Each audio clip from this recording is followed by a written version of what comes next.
Let's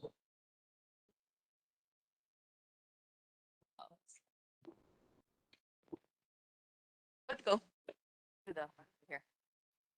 Wahiawa.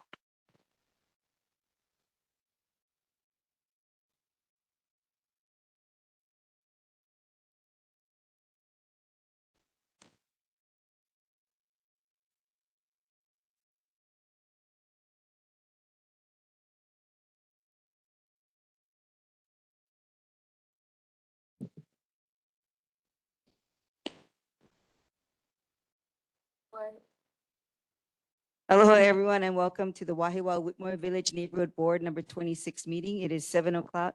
We thank you all for being here. Our first on our agenda is our first responder monthly reports. If I may call up fire department.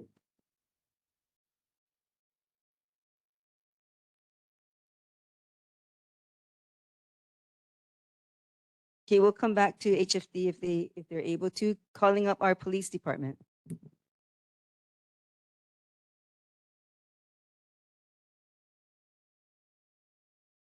Hello, good evening, everyone. My name is Lieutenant Scott Vieira. I'm with the Wahiawa Police Station.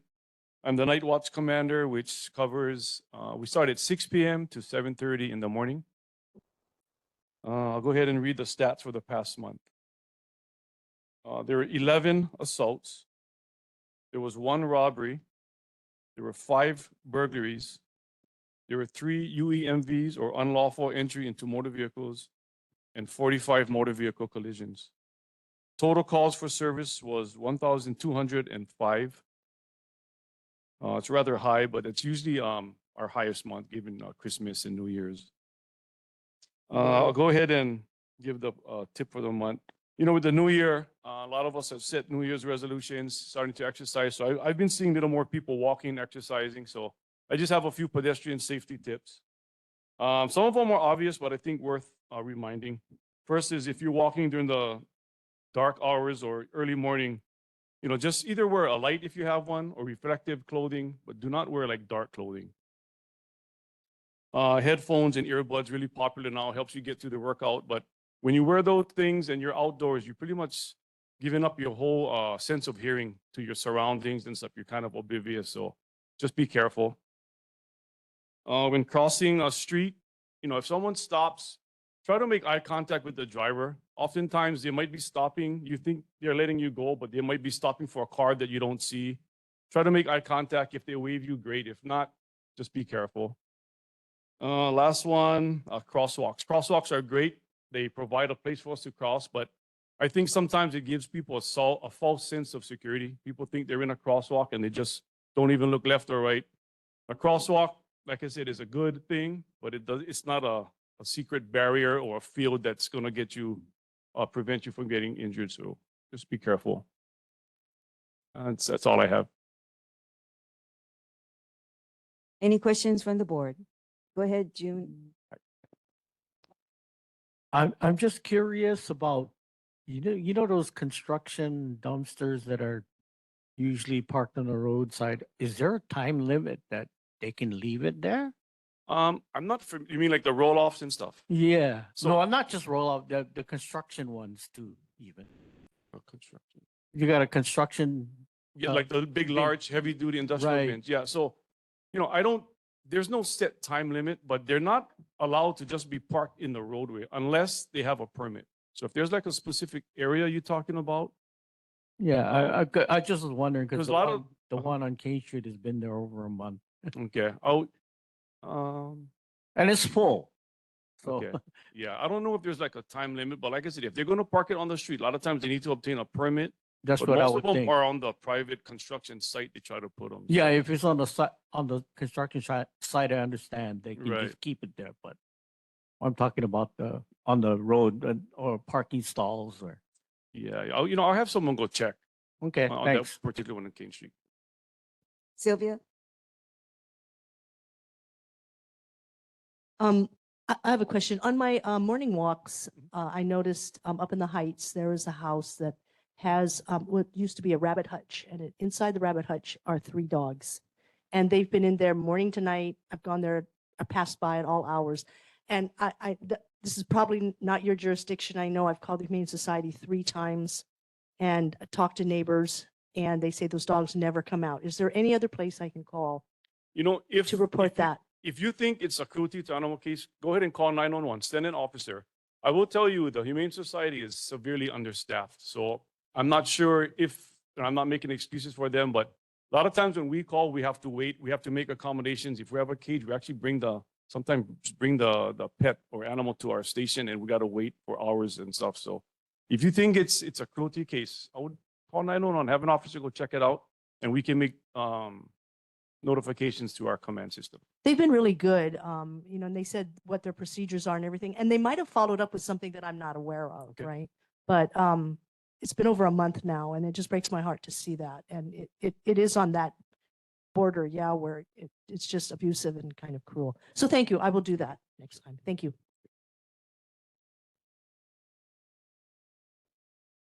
You mentioned 11 assaults Yes. this past month. Were they all at one time or was there? No, that was, actually it covered, the last 30 days is what I ran into up until the 18th. So it wasn't like, These yeah, were one individual assaults? And then- yeah, it actually covered a month. And I ran it because that's high. 11 is, I think it was 11.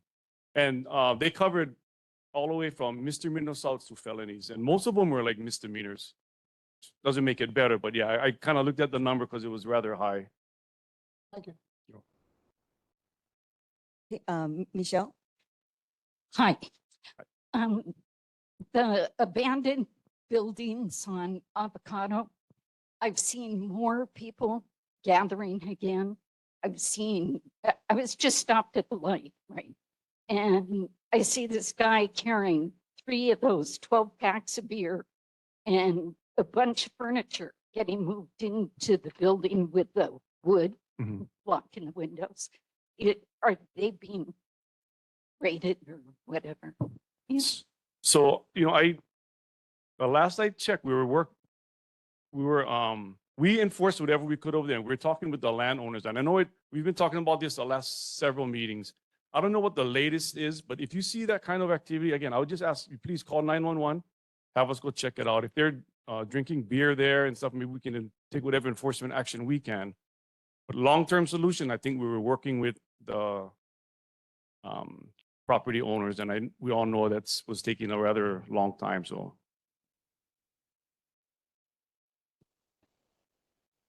Okay, TJ? Chair, I just wanted to add,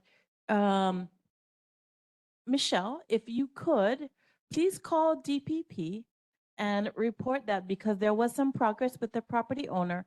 And again, like I've said before, use the 311 app, take a picture, doesn't have to show the guy walking, but take a picture of the building, send it in on the 311 app, and it'll get recorded and an investigator will be dispatched that way. But there was some movement. I think the city's Kevin Auger, are you the rep for the city with them? Yeah. Do you know, Kevin, if we have an update on the avocado property? Sorry to call you up. Oh, I'm sorry. I'd like to hear if there's an update. I'm sorry, I'm not trying. Just a quick update. Aloha, Kevin Auger, Executive Director, Office of Housing, City and County, Honolulu. The Avocado Street property is still, what's the best way to describe? We've still got some homeless people populating that. They've moved inside and we're trying to get them outside. We're going to get a little bit more aggressive with the property owner because their contractors just have not been moving at all.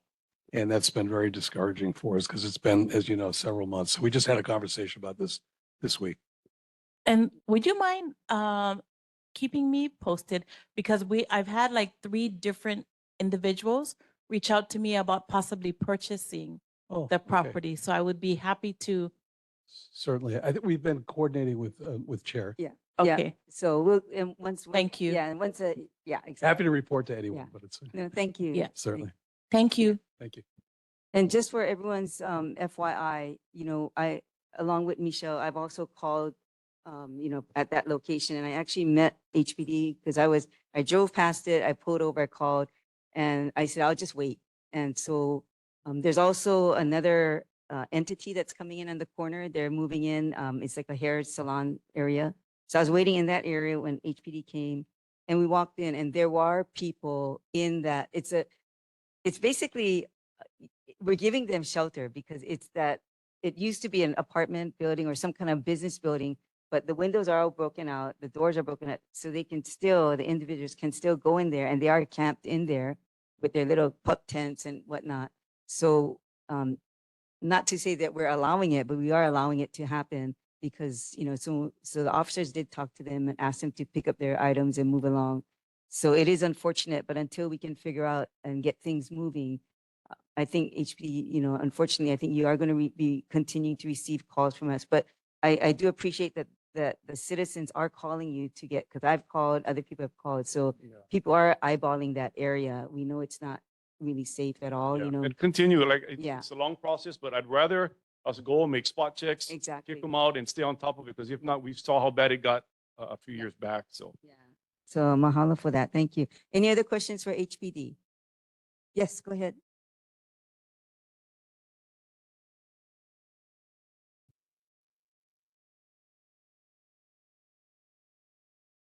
Hi, Chair Board, Teresa Kuehu. I sit on Neighborhood Board number 35, Milani Malkalanani Valley. Although I was born and raised in Wahiawa. That property, I saw a video today and I was going to follow up with my Ohana because she shared it. They had a shower trailer. It looked like it was parked in that property. So I'm not sure what organization utilized, because that's where the people were. But when she panned, it looked like they were across from the church. So I don't know if any of your officers were aware or saw that activity happening. I mean, that's great. We want to take care of our houseless community. But even for us, when we're driving through, the businesses that are coming up, they don't have parking. So then they start parking in that lot. So, but again, you can't do much because the owner has to complain. The community can't complain, but I'm noticing that they're parking on the sidewalk as well. So that might just be something that our district officers can kind of keep an eye on, because then our kupuna who live in the Silvercrest around the corner, they're on the roadway. Some of them are on the road when it's dark. And when cars come around that bend around Avocado, they can't jump out of the way fast enough. So I think just keeping some eyes on it, because there are new businesses moving in across where the pawn shop was, where the store was, Goodies Market. Now that, and then also Park and Ride is next to it, right? So the overflow of parking, that corner with businesses moving in and not providing parking, it's kind of getting a happenstance where even church days, they're parked on the whole back sidewalk on that street. So it's hard when there's not enough parking, but I think seeing that people are utilizing that property space for good, then it's attracting more people to it. So that's just something to kind of let the officers keep aware of that. Thank you. Sure. Thank you, Teresa. Yeah, and again, we'll continue to be in contact with the city and you folks too. I'm going to go over to virtual. Anyone virtually questions for HPD? Okay, seeing none, any other questions for HPD? Chair, I just wanted Okay. to add. Yep. So Mrs. Kuehu, CORE with, I forget what his name is, but CORE and Hawaii Health and Harm Reduction were the ones responsible for the showers out there. And we'll see if we can follow up with them and get a better update to share with you folks as well. I thought they would touch bases with HPD though, when they yeah. put up the trailer. Thank you. Thank you. Before you go, Lieutenant, if you don't mind, everyone, if you don't mind, it's not on the agenda, but I feel that we have to do this for good purposes. But if you don't mind, if I can ask everyone for a moment of silence, because, our first responders, Lieutenant, all of you HPD, our firefighters recently had a loss, with firefighter Jeffrey Fiala. And I think we should give him a moment of silence for all that he did as a firefighter, but also what you folks do as our first responders. So if everyone, whoever is willing and able to, please join me in a moment of silence.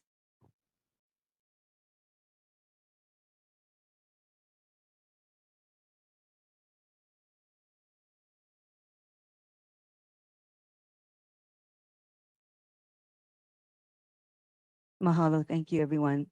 And our condolences to the Fiala family and again, our thanks to all our first responders. Mahalo, everyone. Thank you. Thank you, Lieutenant. Moving on to item, we'll come back to Fire Department if they report. Otherwise, our item 3 on our agenda, federal military, can we call up, is Nicole there from Congresswoman's office? Nicole? Yeah, I don't see her either. Okay, Nicole, we'll come back to you if you're able. Calling up our Army Department, Captain Pike. Good evening, everybody. I just want to start off by introducing Lieutenant Lexi Cox. Lieutenant Cox is the new public affairs officer, so she'll be taking over my responsibilities moving forward. For those of you who remember, I think it's very funny that I replaced a Captain Cox and I'm now being replaced by a Lieutenant Cox. So it's kind of funny to me. All right, just a couple of announcements. So the U.S. Army Garrison Hawaii is holding its next hiring fair on February 18th at the Hele Mano Military Reservation Training Room, beginning at 8:30 a.m. and ending at 2 p.m. This event is open to the public. There will be job offers and provisional hiring the day of the job fair. Advance applicants can go to www.himwr.com.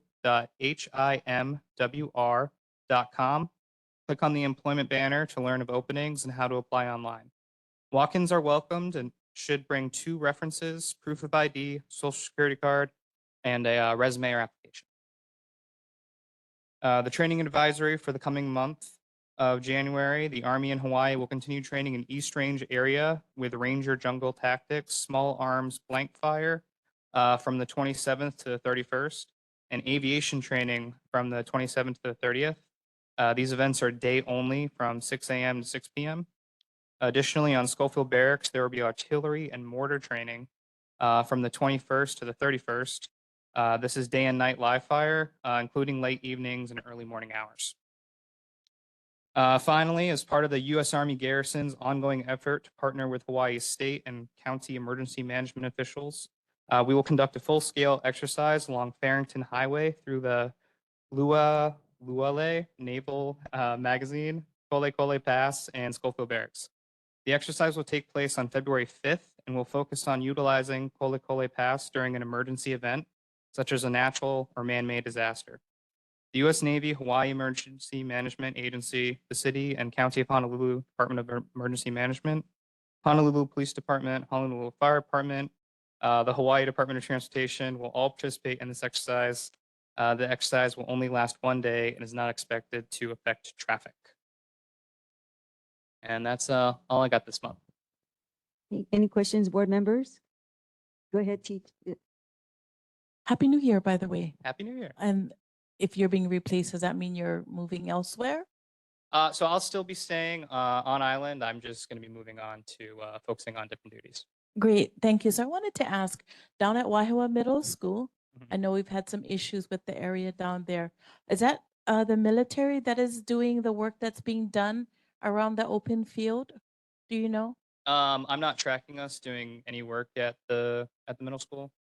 I'm not saying it's not us. I can ask, but I'm not familiar with us doing any kind of project like that. Doesn't sound like something we would do. Yeah, because it looked like there are concrete barriers that are being moved along the fence line. And I thought maybe it was the military wanting to have a better handle on the access there for no use. But yeah, if there's anything that you can share with us, that would be appreciated. Yeah, I'm not familiar, but I'll look into it and I'll get you a definite yes or no if that is in fact us. Thank you. And June?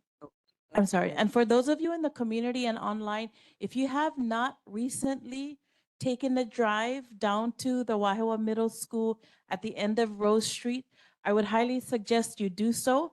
And you'll see the changes, the positive changes that are going on down there. And it's a great opportunity to support the school and the community by just being aware of what's going on at the property. So I encourage everyone to do that. Thank you. Just to let you know that it's combination, it's the school and And I saw DPW people that were working on the fence and the barriers because I talked to them and they had the DPW truck. So they had to be garrison people to Mm, do that. yeah, if it's DPW, then it is us. Thank you, June. Any other questions from board members? Okay, Just one more, community- Chair. commu- Go ahead. Captain Pike, along East Range near Walea Street, Mhm. there are two pieces of property that at one time DPW was taking care of on a regular basis. I'm not sure if the military is still in possession of those rights of ways and the properties that are along those right of ways. Would you mind checking into that and bringing some information back? And for those of you who are wondering why I'm asking, it's because there were huge amounts of fireworks being set off over the holidays in these two areas. So it's perpendicular, I'm sorry, it's parallel to East Range and it runs along Walea Street. And DPW had been doing that for about, I don't know, 25, 30 years now. So any information that you can share with our community, especially because of the tragedy that just happened recently with the fireworks. That's a very close-knit community, and the houses are very close, and there are a lot of families that still have children in that area. So if something is going on there, if DPW is still responsible for it, we'd appreciate some action from them. Yeah, of course. I'll try to run down who currently is responsible for those properties and get back to you. Thank you. Okay, any questions from the community up here? Come Banner.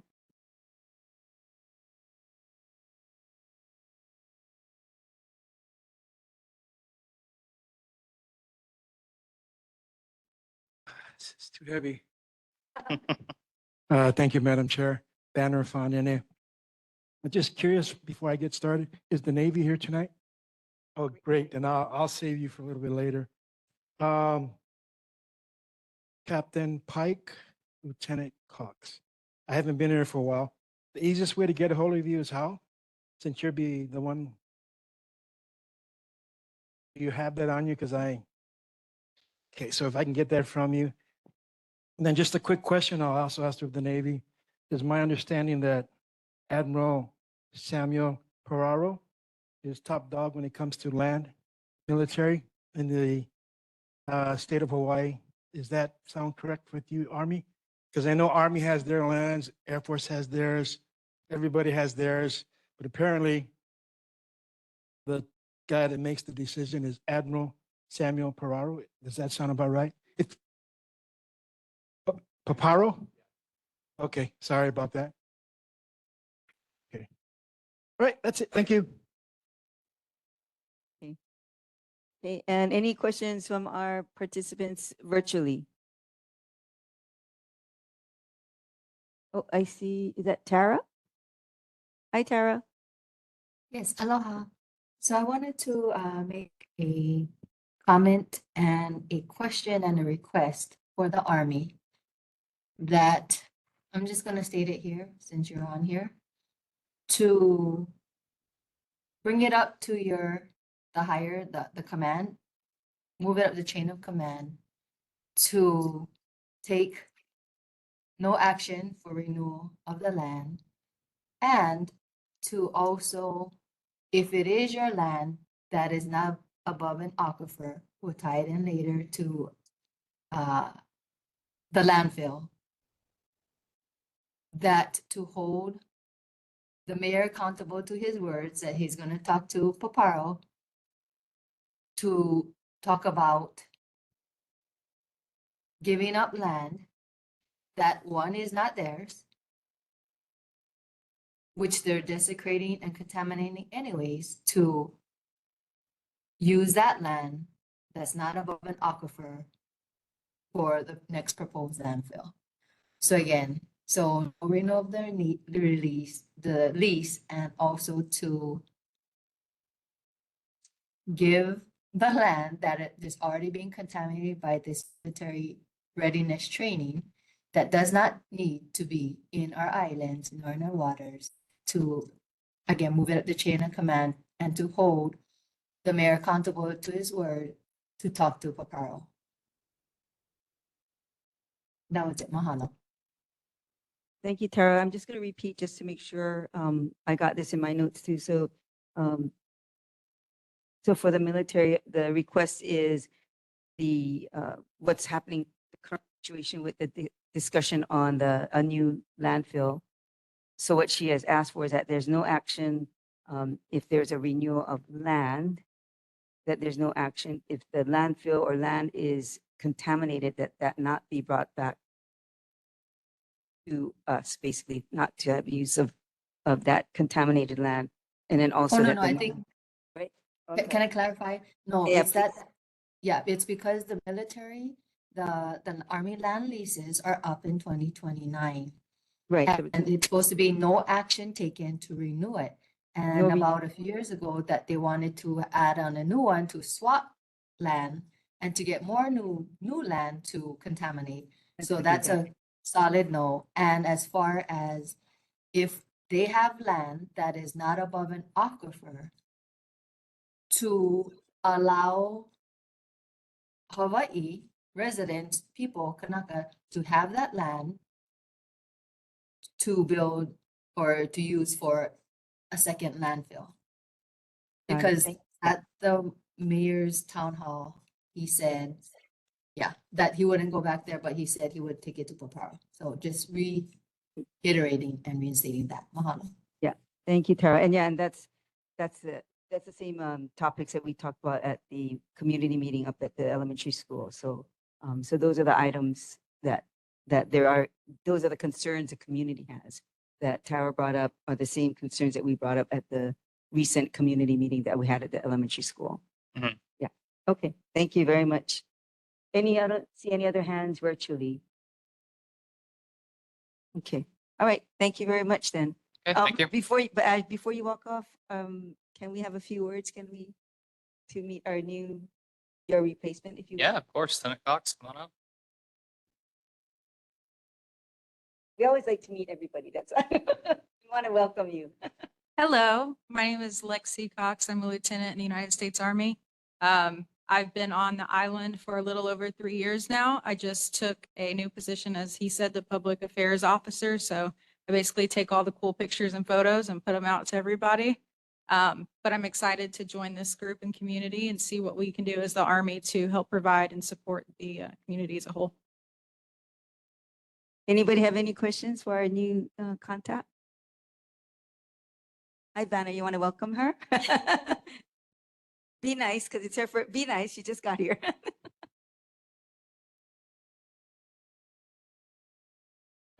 Thank you, Madam Chair. Banner Fonene. Lieutenant Cox, I'm pretty sure that I will be making a communication with whoever your top person is for a mini rally that we're planning for February 24th here at Wahiawa District Park. We're hoping that your person will be available to come and talk to us if any information regarding the proposed landfill by the mayor. Thank you. Okay. Yes. Do you want me to say it? Actually, we can, yeah. Lieutenant can give it to us and we'll pass it on to you folks. Thank you. Thank you. And I wanted to say one thing. I think we're going to be good friends because I set up the mic, and so you and I must be about the same height. Now I had to pull it down. Oh, yes, put it out. Well, nice meeting you. Welcome to the board. Thank you so much. Okay, we're going to move on to item number 3, which is James Newman right here. Thank you. Sorry, I have to adjust the mic. Hello, everybody. Navy Region Hawaii has a weekly 2-page newsletter that I've mentioned before, the Mo'olelo. I've got several copies of it up here. Just talks about things that the Navy's doing in Hawaii, some of the good things we think that they're doing. Got a great story in there about the Hokulea return to Pearl Harbor on January 18th. It was an opportunity for our leadership, for Navy leadership, region leadership, joint base leadership to meet the crew, talk to the crew, get a lot of education and history on the culture, so forth. So we think that was a great opportunity, and that happened on January 18th. That's in that newsletter.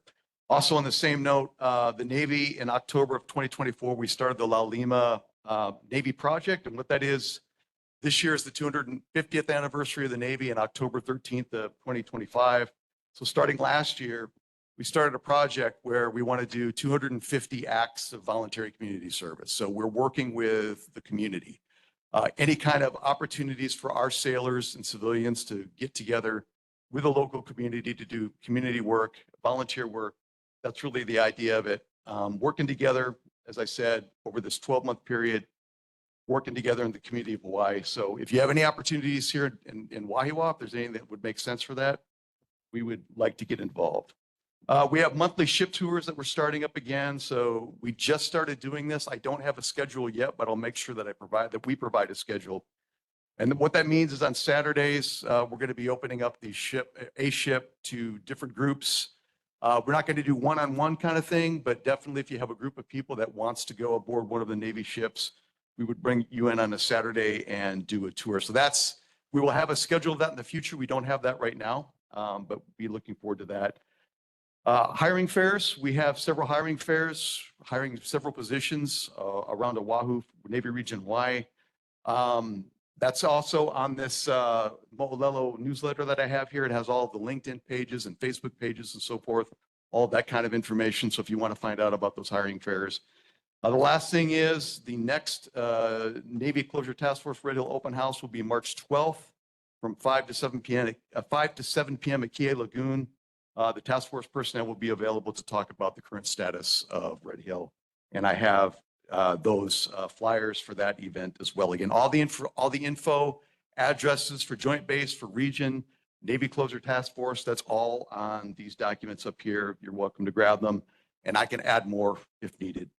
And to conclude, I would like to introduce Mr. Dan Sanford. He is in the Navy Region Public Affairs Office. He will be the Navy rep moving forward. I'm going to be moving more into my historian role because I'm actually the historian for Navy Region Y. So I'm going to be doing more of that, focusing more on that. But Mr. Sanford will be the Navy rep moving forward. And pending any questions, that's my presentation.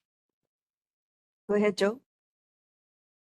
Yeah, the offer for sailors to volunteer and do work around.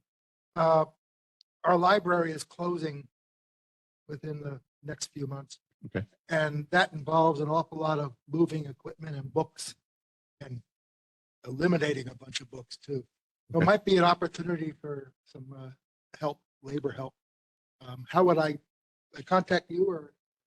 You can contact the Public Affairs Office. We can, and then again, the La Lima, there's a QR code here for La Lima, if anybody's interested in looking that up, but you can definitely contact the Public Affairs Office and we can work with you.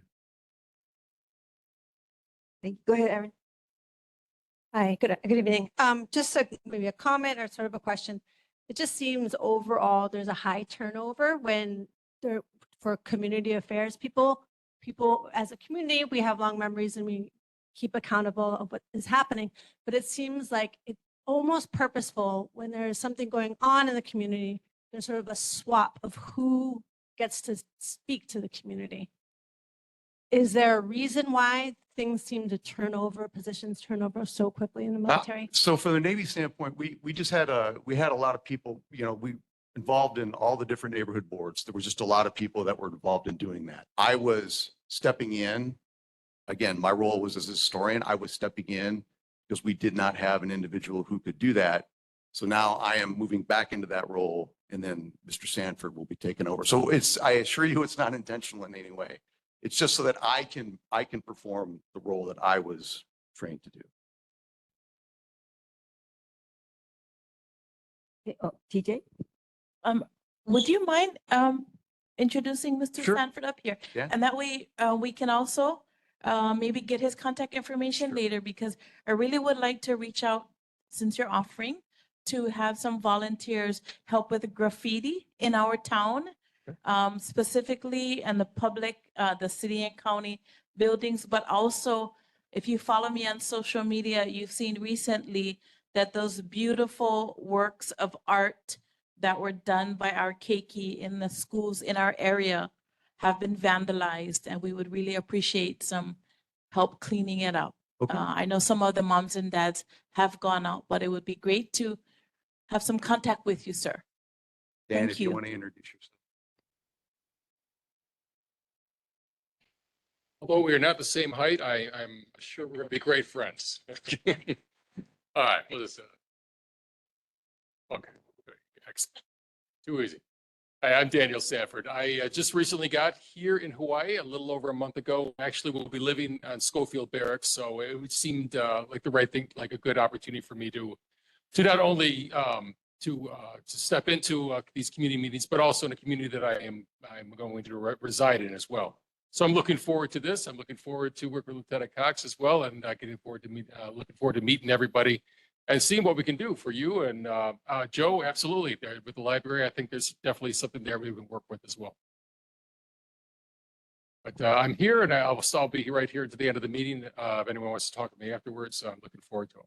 Thank you. All right, Very good. thanks. Thank you. And just for your edification too, we go virtual also. So total, we usually have about 50 people between here and virtually participating in our meetings. So, your message does get out there. At this time, if everyone, we're going to take a short, maybe 3-minute break. We have to do some technical things. So we're going to take a quick break and then we'll come back. So virtually, I know that Tara, you have your hand up, but we have some technical difficulties going on right now. So we will come back to everyone in about 3 to 5 minutes. Short break.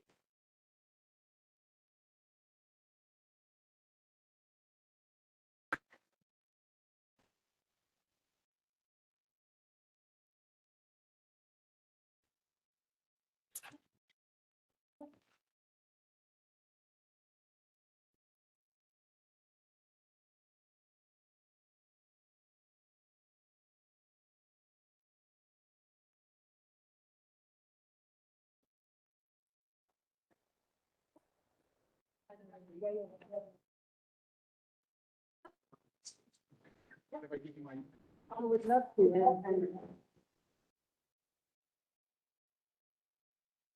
So I have to do.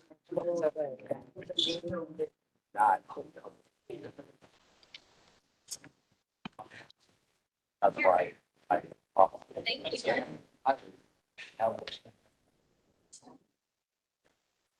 What's hot? Oh, so.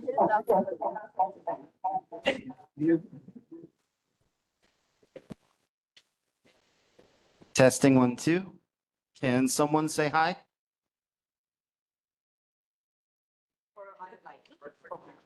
Can someone remote please say hi? Aloha. Thank you. Thank you much. Check, check. Thank you. Okay.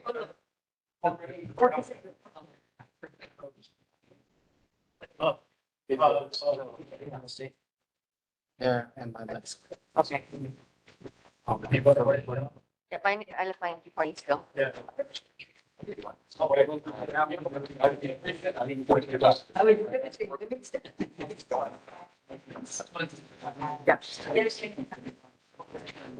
Yeah. I appreciate that. Appreciate it. I sure do. What's the- I know.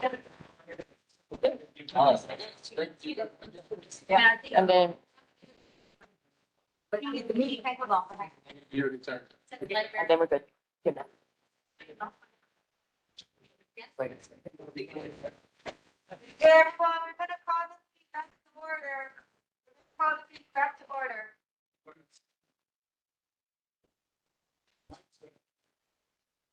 Check, check. We're good. Okay. Calling the meeting back to order in 5, 4, 3, 2, 1. The Wahiawa Whitmore Village Neighborhood Board number 26 is called back to order. We are currently on item 3B of our agenda, Board of Water Supply. Oh, can I testify? Or can I make a comment? Did you have a question? Oh, Tara online. Oh, Tara, I'm sorry, hold on 1 second. We missed, Banner, you had a question? Yes. Okay, yeah. I'm sorry, Tara, we'll get right back to you a little bit. Okay, come Banner.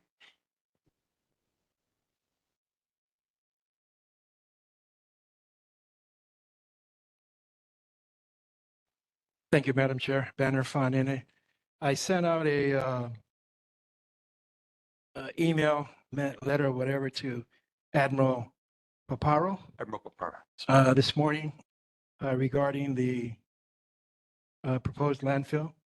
One of the things that's on that is that when Mayor Blangiardi came to our Whitmore Village mini rally on the 16th, he promised Tara Rojas at that mini rally that he would return to Admiral Paparo and again request land that is owned or leased to the military for the landfill. So also in that email that I sent to him, I asked him if he would come and talk to us on February 24th for our mini rally here, 5 p.m. There are other things on there that I'm asking because I'm confused. Depending on where I look, it says the military has 30,000 acres. In other areas I look, it says they have 120,000 acres. So I just want to be clear on who owns what, but according to Mayor Blangiardi, the one who makes the decisions regarding land in the state of Hawaii is Admiral Paparo. That's the understanding. That's why there was discussion about that. There's quite a bit more in there, but I'll just finish off by saying that I copied that email to Ernie Lau, the chief engineer, Board of Water Supply, to Mayor Blangiardi, of course, because he's involved in this situation. I also copied it to Senator Mike Gabbard, political nominee Tulsi Gabbard, and I copied it to President Donald J. Trump. Thank you. Okay, thank you. And Tara, back to you. Thank you. So mahalo for this opportunity and mahalo Banner for that. And I just want to say one short one, that let me remind you, the Navy, that good deeds do not cancel out decades of harm. While the Navy may highlight positive contributions, these cannot overshadow the irreparable damage caused by ongoing contamination, cultural desecration, and negligence. Red Hill, unexploded ordnance, Pu'uloa contamination, lead poisoning in our waters from all these trainings and on land, all these remain unresolved while you tout PR sound bites about quote unquote good things.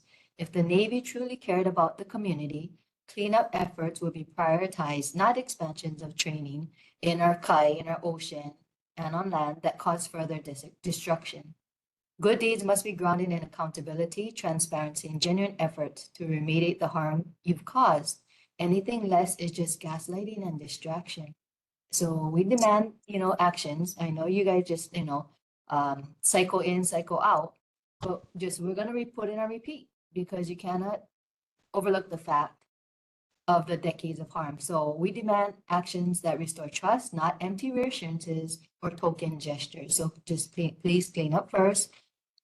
And then we'll talk about what good really means. And if the Navy truly wants to contribute, start by fully cleaning up contamination at Red Hill, Pu'uloa, Makua, Pohakuloa, all expansions in the ocean and on land, and prioritize remediation, transparency, and community-driven oversight, preparing for your leave when the land leases are up. And actions, not words, are the only way to earn trust. Until then, no more harm, no more excuses, clean up before anything else. So just to keep that at the forefront, again, that PR type of activities, cannot erase the facts. Okay, thank you, Tara. Did you have any? No, message got sent, that? Okay. message delivered. Okay, received. Thank you very much. Thank you, Tara, for the clarification and additional comments. We are going to move on to item B. Do we have the Board of Water Supply? Yes.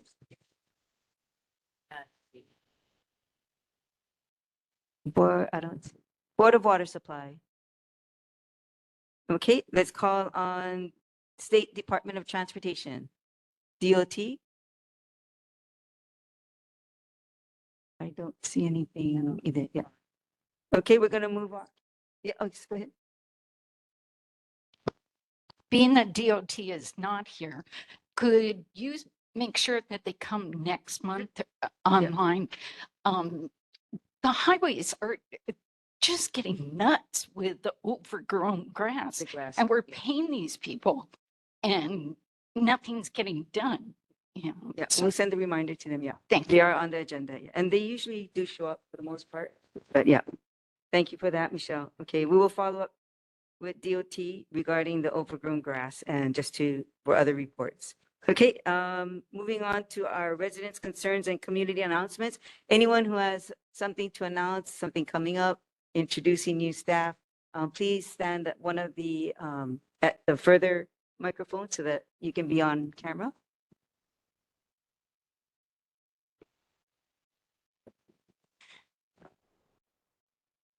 Aloha, Chair, board members, and community. So I'm just taking a moment out of the community concerns part of the agenda because I wanted to be able to introduce one of my new interns, Annie Kuehu, who has spent a great deal of time, thanks to her mother, engaged in public service and is interested in how she can continue to serve the community. So this session, she's working in her office to learn how to track bills, to learn how to testify on bills. She might be reporting to this board and just generally learning how government works. Really grateful for her. She's currently a junior at Hanalani, and I would like her to say a few words. What on the spot? Hi everyone, good evening, happy new year. My name is Annie Kuehu, and yes, I am the daughter to Teresa sitting in the back over there. And yeah, I'm just excited to be able to work with you guys this session. And I know it's pretty short, it goes until May, but I'm really excited to get a cram of everything this session. Terrific. Wait, don't leave that. Don't leave that. I have a quick question for you then. In your process right now, and maybe because your boss is right here, could you help, could I be in contact with you? Because I do want to get an update on the library project. So maybe we can work together on that to get an update and place it on next month's agenda. I'd love to, yeah. Okay, cool. You got your first job. Thank you. Worked out better than I expected. Thank you. Very good. Thank you. Any other announcements? Or please go to the microphone and make your announcements. That one, yeah.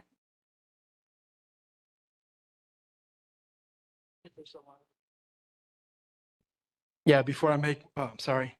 Thank you, Madam Chair, Matter Fine. Before I make my announcement, just quickly, what was I going to say? Oh, I want for the record to show that I am absolutely opposed to Mayor Blangiardi's proposal to build his his landfill, Wahiawa Whitmore. And in case Amy forgets, because she's so busy, tomorrow we are going to have a wave at the Capitol, 10 a.m. For about an hour, then at 11, then it will be a press conference. And this is in protest to the landfill. Thank you, Madam Chair.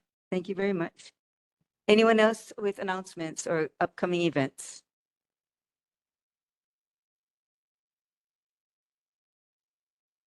Hello, Teresa Kuehu. Yes, that is my daughter, and many of you have seen me on all sides of the table. I'm very proud of her that she actually put in her essay and everything else. I do want to point out that she was raised in Wahiawa when she was younger.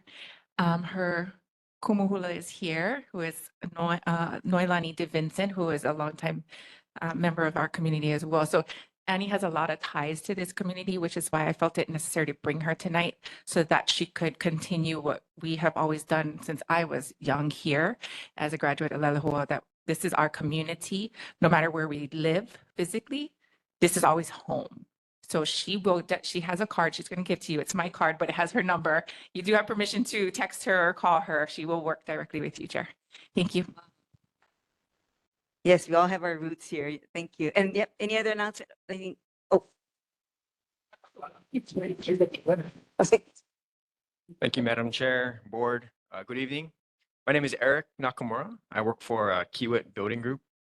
You asked a question about library update. I guess I have one for today. I brought some flyers here, but essentially what we're going to have on February 20th, we're going to have an open house. So everyone can see the latest and greatest on what's going on with the design of the library.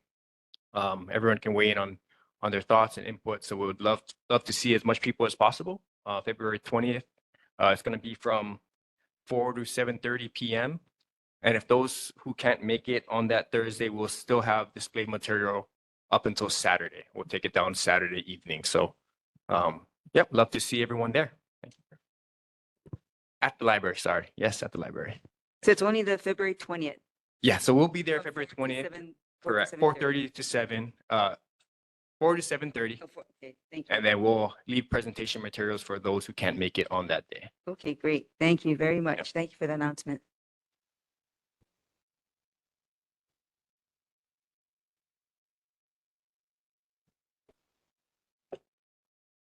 Thank you, Board. My name is Warren Gualderrama. I'm with Shara Savior Church, Malama Pono Volunteers, Wahiawa Christian Ministers Association.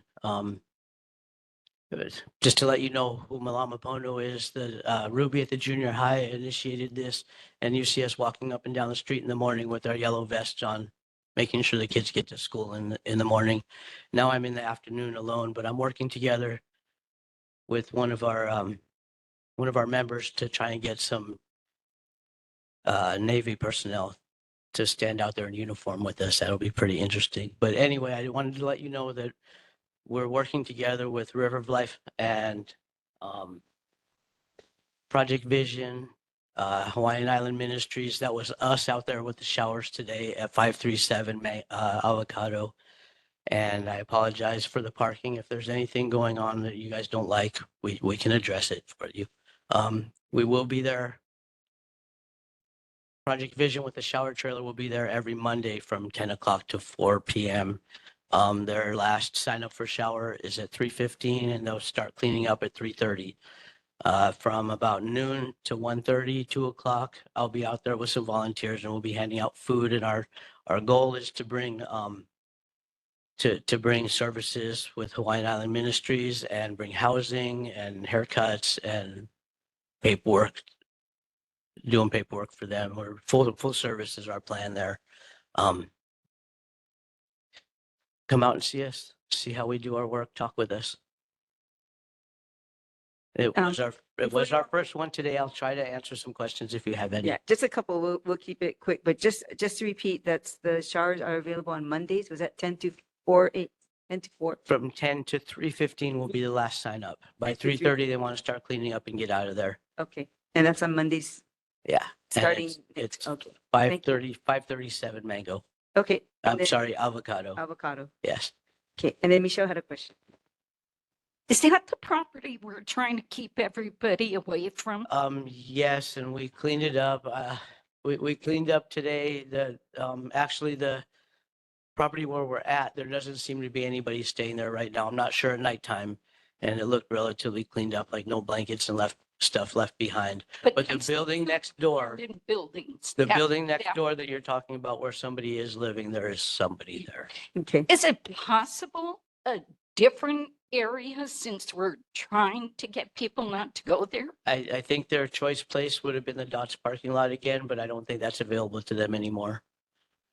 Okay, and just one more quick question, is, do you have approval or did you get approval or? I'm kind of at the bottom there, but the approval I hear comes one of the higher ups at Project Vision.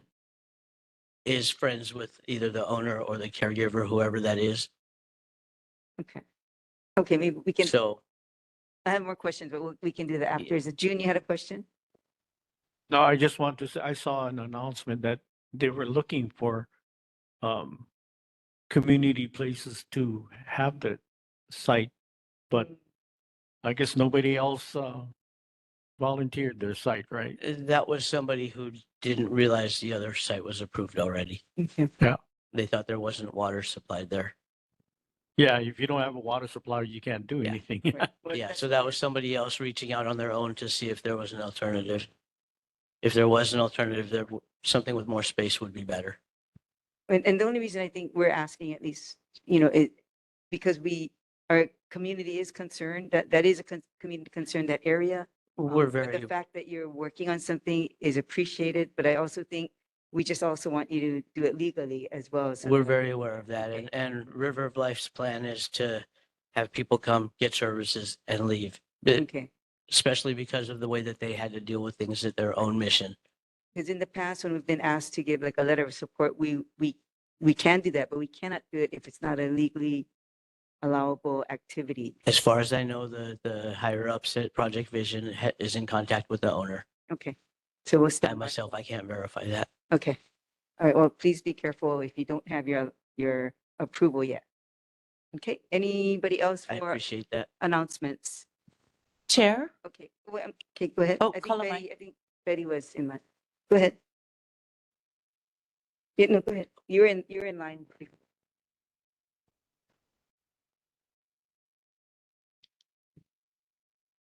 Aloha. My name is Betty Ickes, longtime resident of Wahiawa, recently retired history professor from the University of Hawaii. I normally attend online, but now that I'm retired, why not come in person? But I also come in person because I would like to register this in person on the record that is anybody here from the city? Okay, yes. I would like to say to Mayor Blangiardi once again, as I did last week in person, that I am firmly opposed to putting a poisonous landfill above the water aquifers of this island. It is insanity. Although Mayor Blangiardi stated that he is a problem solver, this is not solving a problem because you're creating another problem and pushing it off to the future generations who, once they get poisoned, Blangiardi and his team are no longer there. They're gone, right? So let's not push this to the next generation. Let's get together, listen to the community. We have some very good ideas. Go back to the military, go back to the Navy, remind them that this land does not belong to the Navy. This is Hawaiian lands. And as residents on this land that belongs to Kanaka Maoli, it is our kuleana to ensure that we protect it, that we maintain its safety, not just for these generations, but for the future generations. So please, Mayor, do the hard work. Go back and talk to the people, like you said, at the Navy. You promised this to us last week. Please go back. Do hard work. Don't take the easy way out. Let's not poison the one thing that this and all of our futures absolutely needs. Pure water. You can't replace that. Mahalo. Thank you, Betty. And I think TJ, you're the last one for community. So you had it. Huh? May I do it from here? Yeah. So I wanted to provide on behalf of the Keona Reentry Center and that certain application that is being prepared for submission to the Federal Bureau of Prisons. We came before the Department of Planning and Permitting in December 2023, and shortly thereafter, in February of 2024, was granted a conditional use permit for our project that is being undertaken at Lakeview Circle. So we are in the process of putting together our team, preparing our package for submission. And again, we do have Ms. Noilani DeVinson here, and thank you to her husband for showing up as well. They are part of our cultural and community liaison team. So as we go forward in the application process, we'll be coming back here to provide updates, state senators, our representatives, and our representatives and senators in DC have been pushing for a project like this since Mahoney's closed in 2019. So as we go forward and we make progress on the application, I'll be coming back, or Noilani will be coming back to provide an update. And we're happy to provide any contact information if anyone has any questions about the project. And yes, we will be hiring from Wahiawa first. If we don't have a skill set in someone that is in Wahiawa, we will then go outside, hopefully stay within the surrounding areas to hire people that will work at this particular project. The goal is to not only provide a safe environment for everybody, but to provide jobs that have livable wages. So maybe that family who does have an employee with us does only need one job. Thank you. Thank you, TJ. And our last one for community announcement. Oh, June, go ahead.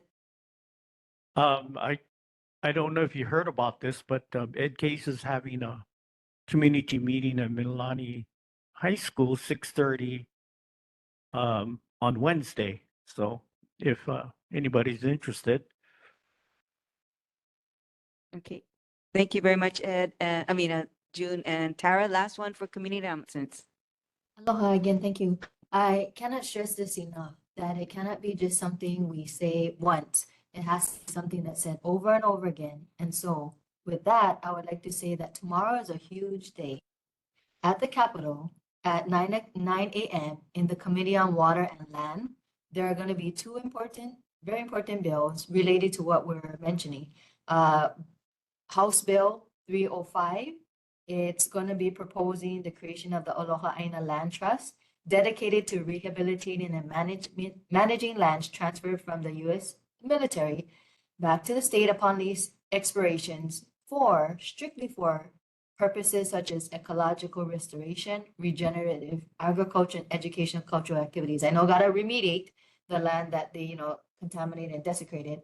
And also HB 505, which is the VAI policy coordinator to oversee these Red Hill water initiatives and the creation of a special fund.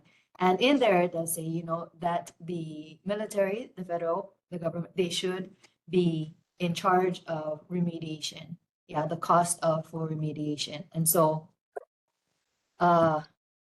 lastly, tomorrow as well, that's going to be at 9 until whenever, however long it runs. And at 10:30, there's going to be the sign waving at Ole landfill. And there's going to be a press conference at 11 by Sierra Club regarding this landfill. So again, it really needs to be brought to the forefront. We really need to drive it home that Mayor Blangiardi just drop his 2 years of work mindset, that all that time spent, when the situation calls for a pivot, you need to pivot, because again, our water is still in crisis. So again, HB 505, HB 305, 9 a.m., room 411, or the House of Representatives YouTube, you can watch as well, and then send in your testimony. So again, mahalo. Thank you, Tara, for all that information. So we have those items plus the sign waving and the Sierra Club, right? At 10:30, sign waving and 11 Sierra Club, in addition to the House bills that are going up tomorrow. Yes, Okay, so the press conference. Yeah, Thank you very much. So everyone has that information. Okay, we're done with our residents' concerns. Chair Ishikawa? Any announcements. We're going into presentation. Yep. Sorry, just one quick question. How do we, as a neighborhood board, submit a letter to the city opposing any landfill that is on our aquifer anywhere and any landfill that is on agricultural land? How do we get our board to write a letter saying that? So that is when we do put it on our agenda to propose our letter of in not agreement, not in support, or not in support. It's what we've done in the past for many years now of any kind of situation, whether it goes to a city issue or whether it goes to a state issue. So we would submit those letters, like the letters that we would have the discussion at when we're in our business section, and we go over whatever issues are outstanding. And then if we vote on sending up a letter, then we write the letter and send it and submit it. Great. May we please put this item on an agenda as soon as feasible? Yep. Thank you. Thank you. And Miss Betty, that was for you. You're welcome. Yeah. No, and that's a given. That we are talking about that at the meeting at Wahiawa Elementary too. It's something that the board would very likely be submitting in support of not supporting of, landfill. That was kind of pretty obvious. Banner, real quickly. No. Microphone. Microphone. You gotta go. We can't hear you.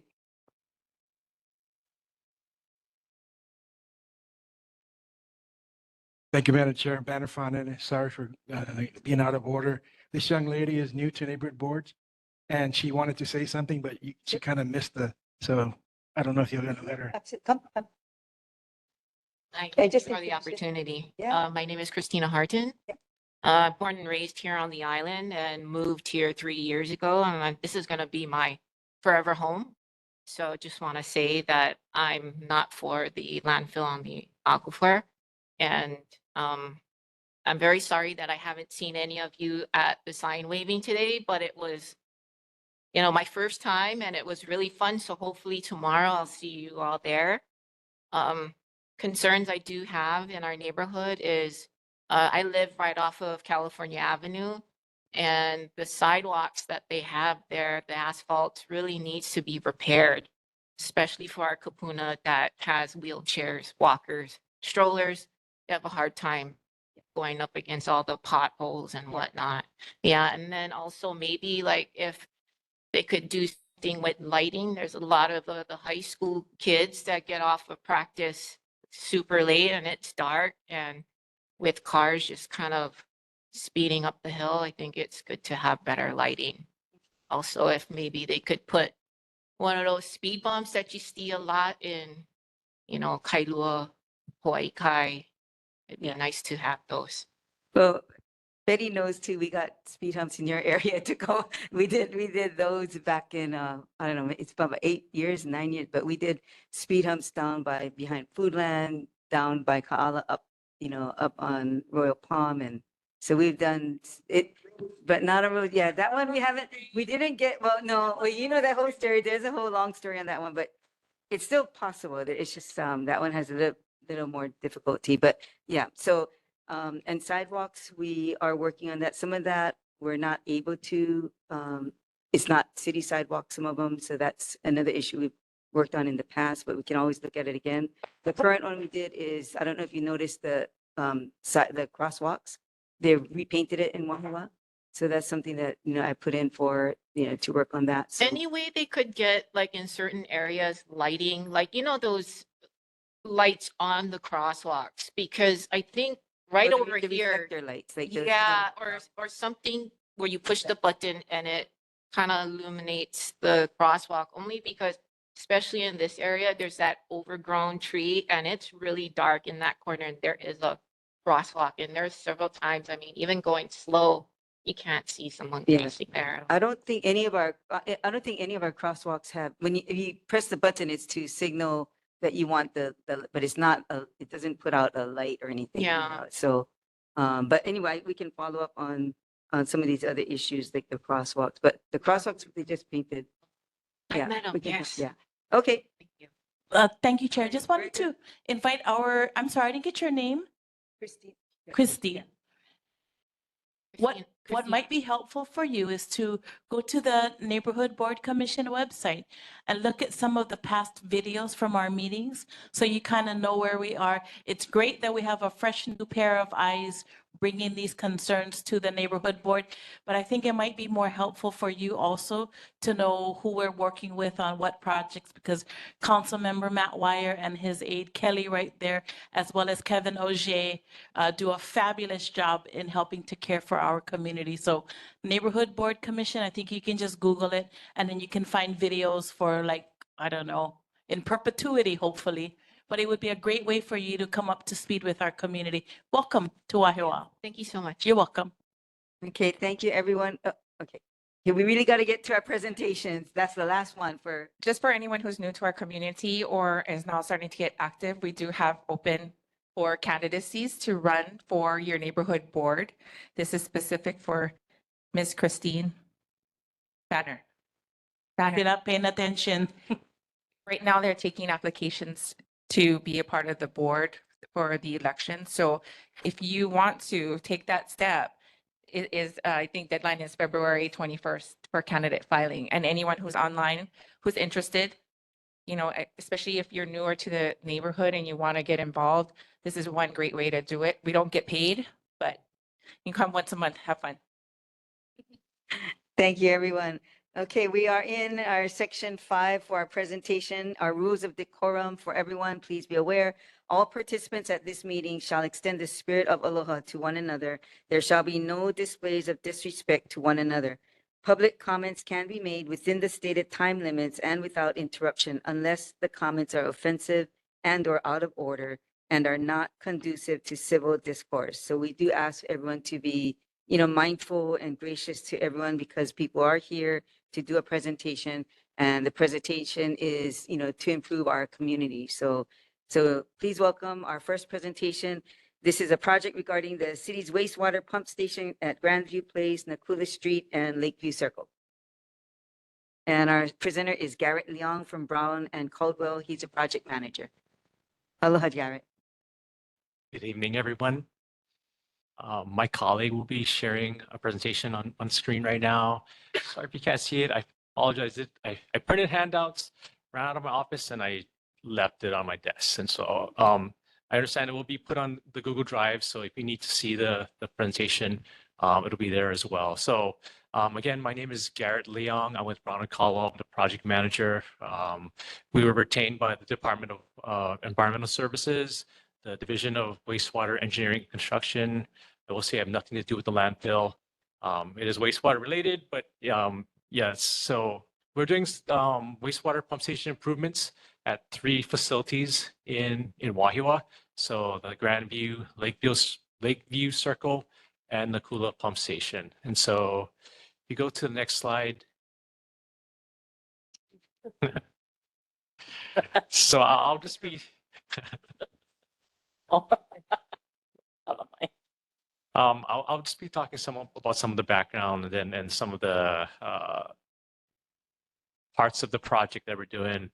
I think my colleague is having trouble moving to the next slide. Oh, you got it. Okay. Okay, there you go. So I'll talk about where the location is. I'm sure you guys are familiar with the areas, but they're tucked away.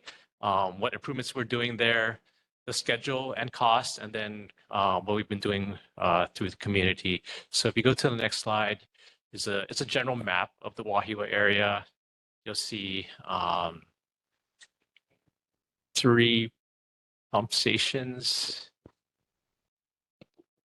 Hi, Jen. What you can do, could you click on the side and then when you go to the next, thank you. There you go. So 3 stations highlighted in the 3 dots in red. In the upper right northeast side is the Grandview wastewater pump station. That's at the upstream end of the collection system. In the middle is the Nakula pump station. That's just across Lelehua High School. The bottom left on the southwest side of Wahiawa is the Lakeview Circle pump station. They all convey wastewater to the Wahiawa wastewater treatment plant. You go to the next slide, just a more close-up view of the the Grandview pump station at Nonohe Place. If you go down that dead end there, the arrow kind of points to a driveway. At the end of that driveway, you'll see the pump station tucked away, pretty hidden. Probably only if you're the adjacent resident, you actually see the facility. The next pump station is the Lakeview Circle pump station. Again, it's along Lakeview Circle. You can see the arrow pointing at the into a driveway in the left-hand corner of that photo there. Again, tucked away behind a lot of the houses there is the pump station there. The third pump station, Nakula pump station, as mentioned, right across Lelehua High School. There's a bus stop there. Off of California Avenue, driveway goes down. Again, the Nakula pump station is hidden behind some of the homes there. So those are the three pump stations that we're looking at. The purpose of this project is really to improve the reliability and maintainability of these facilities. They're built over 50 years old, so they need, they're beyond their useful service life. So we just need to be able to rehab them to bring them up to codes to meet the future flow projections. We did a model just to make sure, there's not a lot of growth, so there's not huge projected flow increases. But so we just want to make sure that we had the right flows for the stations. As mentioned, meeting the industry code and standards. Also meeting city design standards, so making those modifications and bringing them up to current technologies with those facilities. We just wanted to mention, though, this is not a consent decree project. It's just part of the city's general maintenance of all of their pump stations. Go to the next slide. So what improvements we're actually doing? Just about everything. So there's mechanical, electrical, instrumentation, architectural, acoustic, doing a lot of the improvements there. The pumps, valves, pipings, we're replacing those. Wet well improvements is where the wastewater collects before it's pumped. Exposed to concrete over 50 years, so that concrete has degraded. So we're going to repair the concrete, reline it. Ventilation system improvements. Newer codes require higher ventilation rates. The existing generators for backup generators in case they lose electrical power, replacing that generator, it's old or they're old, and making sure they meet the current codes. Fuel storage tanks, they have underground storage tanks there. So we want to bring them up to above ground so that they better leak detection and a lot easier to maintain. Making electrical and instrumentation improvements within the buildings, door replacements, louver replacements, acoustic mitigation, security improvements, additional site improvements, repaving the driveway, replacing the fence. There's some retaining walls that need to be replaced as well. And so just kind of doing general maintenance around the facility itself. And then last but not least is it's pretty old, so there's some lead paint on some of these facilities, and just kind of remove that hazardous material and repaint those facilities. So just kind of in summary of what each of those facilities are going to be modified with and rehabbed with. I did want to point out a few key ones or improvements that are going to be made at Nakula Pump Station. We are replacing there's a force main. This is a pressurized pipe that pumps it up to a manhole within California Avenue. We need to replace that line or actually add to that line. So at some point, we are going to have to enter California Avenue. And so that does require some traffic control. We talked to Lelehua High School about that, and we're going to require that the work be done during non-school days so that it doesn't impact school traffic.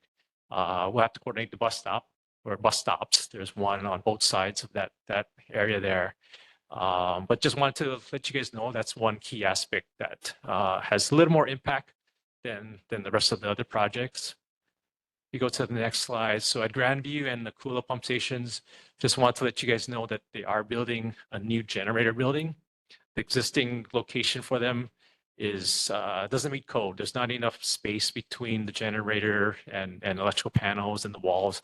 And so a new generator room is going to be constructed.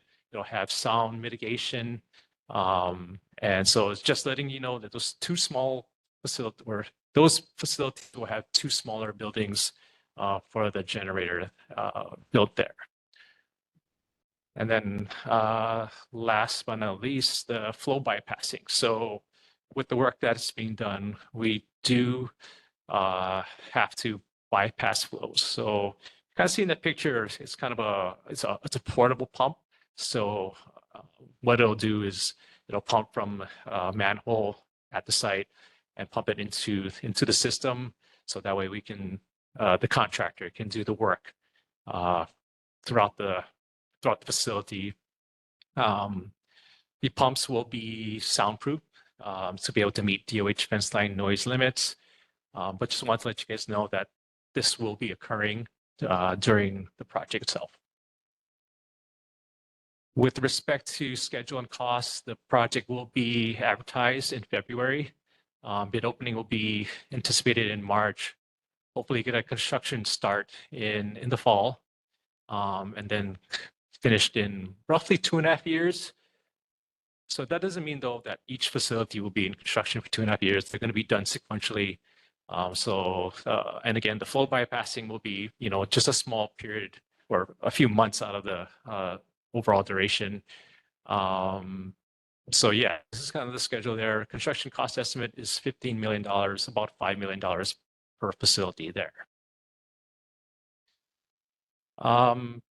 So with respect to community feedback, project information was sent to various stakeholders in August of last year. Some of it was to state representatives, senators, city representatives, this neighborhood board, other city and state departments, and as well as neighbors that were immediately around those facilities there. We did receive some comments from neighboring properties as well as Wahiawa High School, so we tried to implement those concerns in our designs. We also met with some of the residents in December of 2024. With that, we just want to share the project that is going on. You might not have seen these pump stations in your community just because they're tucked away, but I think the city just wanted to let everyone know what is going to be going on. So with that, I'll be happy to answer any questions. Thank you, Sylvia.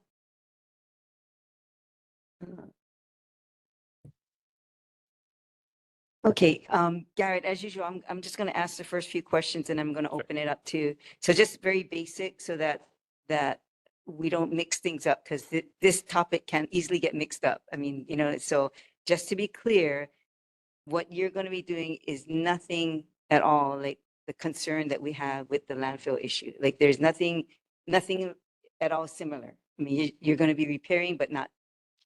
Yes, correct. It's nothing to do with the landfill. Okay. We are working for the Department of Environmental Services, who does, was part of the selection of the landfill. But this project is with a different department, division, and the goals of it is just the pump stations for wastewater. Okay, so Kevin, you got that right.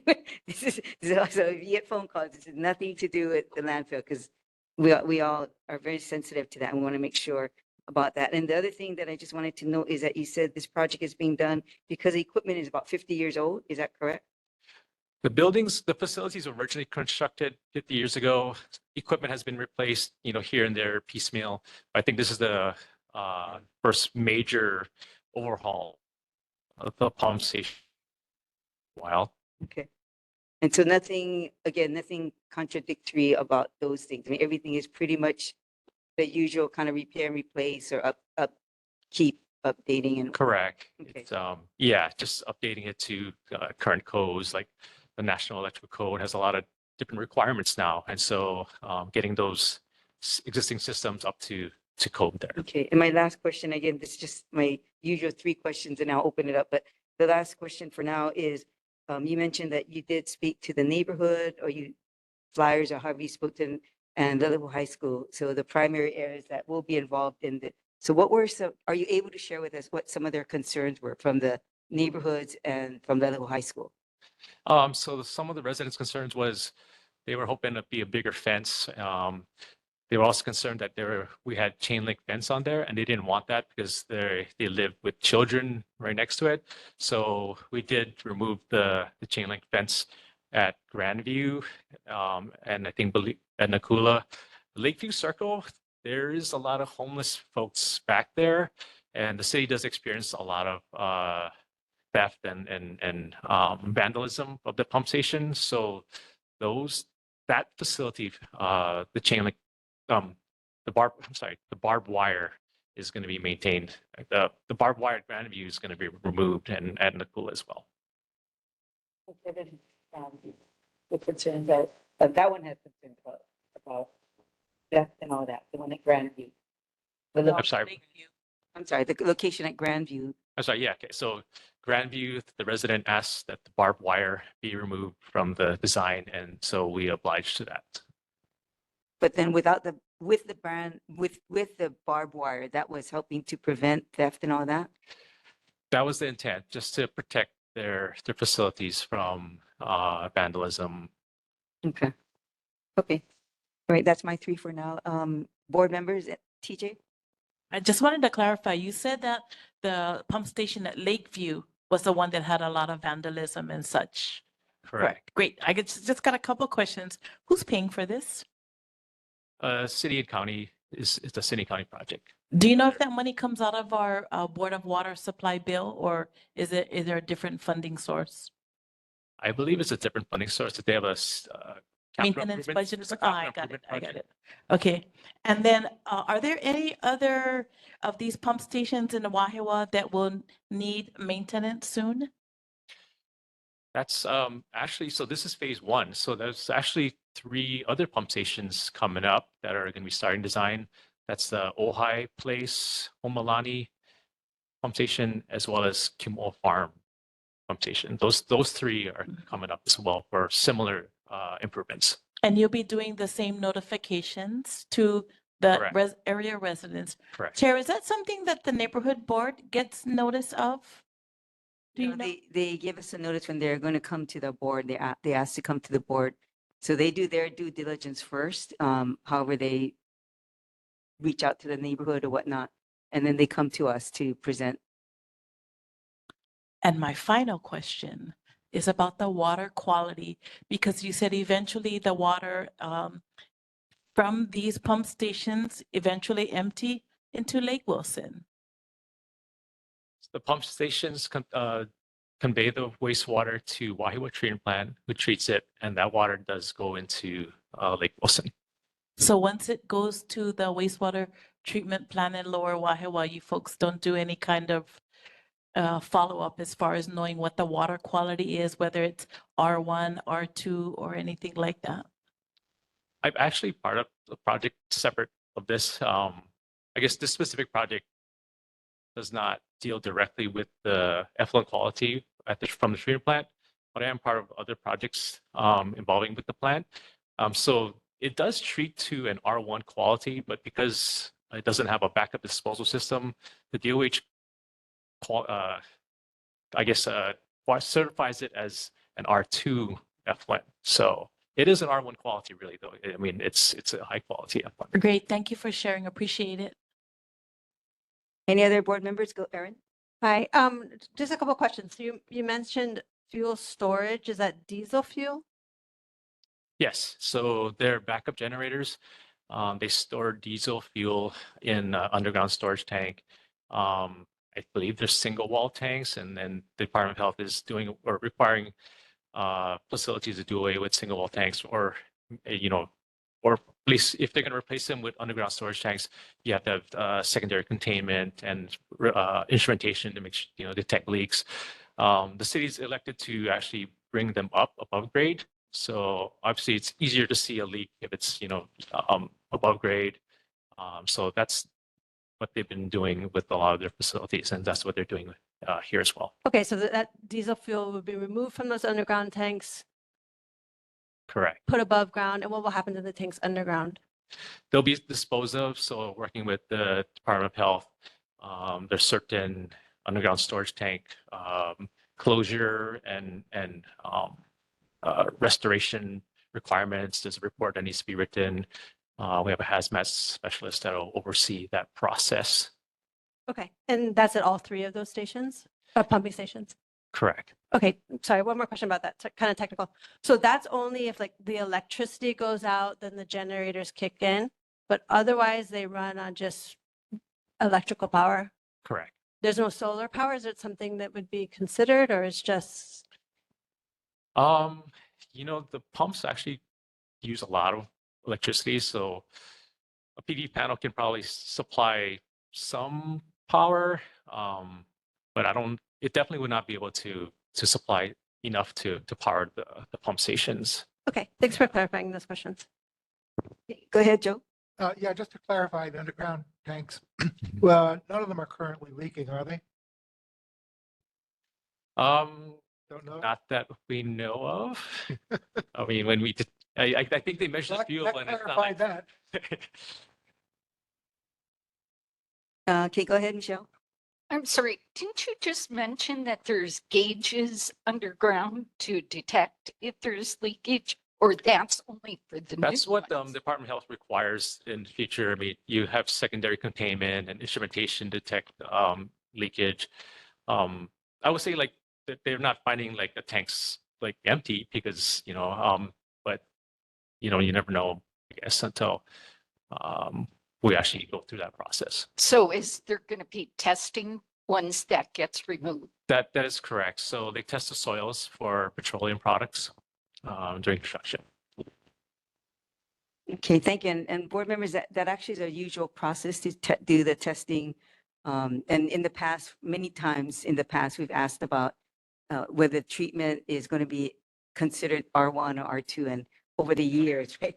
Over the years, we've asked this, and it always remains that it could be R1, but it's classified as R2. And it's just, I mean, that's been for decades. Okay, moving over to the participants. Any questions on this presentation? Okay, and if you can introduce yourself. Thank you. I'm Betty. Yeah, my name is Betty. We're surrounded with military installations. Where does their sewage or, stuff go? Does it come to the cities? This treatment plant here? And same, I guess, this is not your Kuleana, but same with trash, garbage. When their garbage is picked up from the installations, military installations around here, where does it go? And if it does go into the cities, is there anything from the military that helps to, pay for the work that's done there? Good questions. I can't speak to the solid waste garbage aspect. I don't know where that goes. But with respect to wastewater, they have their own plant. They have the Schofield Barracks wastewater treatment plant, and so they collect their own wastewater and treat it at the Schofield plant. So the Wahiawa, there is, I believe, there's a small military component on the northeast side. I think that gentleman is pointing to it, that does enter into the city system, but I believe it's not a industrial discharge. It's a municipal discharge there. But I think it's just a small component that goes from the military, but the rest of it is from the community municipal wastewater. Okay, thank you. Any other questions? Okay, virtually, do we have any questions from our virtual participants? Amy. Amy? So Go ahead. Could you please share this presentation so that we can share it with the community through our newsletter, pieces of it, if you wouldn't mind? And maybe put it in the Google Drive for the neighborhood. Yeah, we can do that. Thank you. We can do that. Thank you. Any other questions virtually? No, I think we're good. Okay, we're good. Thank you. Thank you very much. Thanks for being here for the presentation. And if anything, we'll follow up with you. Thank you. Okay, moving on to our second presentation. It's an update on the state project. On the oh my God, the courthouse project. I'm sorry.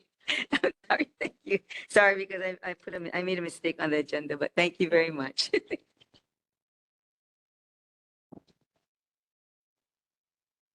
Gotta bring this mic really to blow. We on the same team. Yeah. Sorry, I wasn't able to share the presentation. I wasn't able to email it to you, Jeannie, so also. Yeah. Okay, so this is an update regarding the Wahiawa Civic Center. So we've been at the project for about a year and a half now. And I wanted to go over, I guess for those that's not familiar with the project, the overall plan, the timeline of the project and concerns, some questions that was asked about a year and a half ago and some additional questions that have come up in the past couple of days. And open up for questions and answers after that discussion. So overall plan, as you well know, there was existing buildings those were demolished and removed. Construction, the new construction consists of two-story buildings consisting of District Court Judiciary Building and a state office building. Site developments includes a parking lot, landscaping, site lighting, trash enclosures, air conditioning plant enclosure, and an emergency generator enclosure. The expected completion date of the project is December 2025 this year. The projected occupancy date is May 2026. We're about 45% complete in construction. A few questions. So I did answer this question earlier. Is the project on schedule? Yeah, it was delayed due to some additional scopes of work on the project. I can go over that in a little bit. So the original completion date was actually December 2024 due to added scope. It is now scheduled to be completed this year, December 2025. Opening date, as I mentioned, was May 2026. That would be occupancy. The question was, which organization will be occupying the site first? There's no order of occupying the space, but I believe they're gonna start occupying in May of 2026. Whoever's able to occupy or get their furnitures in, the FF&E is a big part of it for the judiciary building. That is through the state contract. And there's some other organizations in the state building that will be, for example, for the first floor, city and county will be occupying the ground floor. That would be the safety check and registration. The College of Tropical Agriculture and Human Resource and WIC. Second floor, we have the Public Health Nursing Hall, Benefit Employment and Support Services Division, and Adult Mental Health Hall. Okay, another question was will there be any public restrooms and how many? There will be public restrooms at the Judiciary Building on both floors, and the State Building will also have a public restroom on both floors. Posted hours of operation for those buildings will be Monday through Friday at 7:45 a.m. to 4:30 p.m. The driver's licensing possibly on Saturdays. Hours are yet to be determined. Is there a maintenance schedule? General building maintenance will be by DAGS, the Department of Accounting and General Services, Central Services Division. Will there be lighting at the exterior during evening hours? There is exterior wall lighting on the buildings, and there's also parking lot lights. Will there be on-site security? There are no current plans on on-site security. I know that's a big issue concern for the community, but that's something that we need to discuss at some point, I guess with the state, not with this project. The Department of Law Enforcement would normally conduct daily sweeps at the Judiciary Building only. Otherwise, I believe each agency would have to probably hire their own security. Is there a HPD satellite office on site? No, there won't be one. Is there green space and a tree maintenance schedule? Green space provisions have been included in the design of the project. Grounds maintenance is planned to occur on a weekly basis. Will Center Street remain open to the public? metered or free. Center Street will remain open to the transportation, and there will be no provisions for the installation of meters under this project. As though that would be under the jurisdiction of the city, not the state.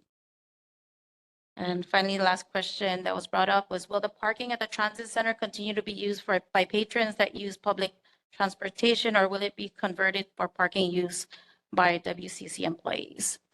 The usage of the transit center by the city and its bus patrons will remain unchanged.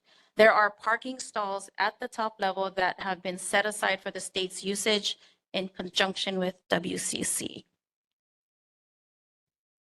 That pretty much answers all the questions that was asked prior to this meeting. I'll open up the floor for any additional questions.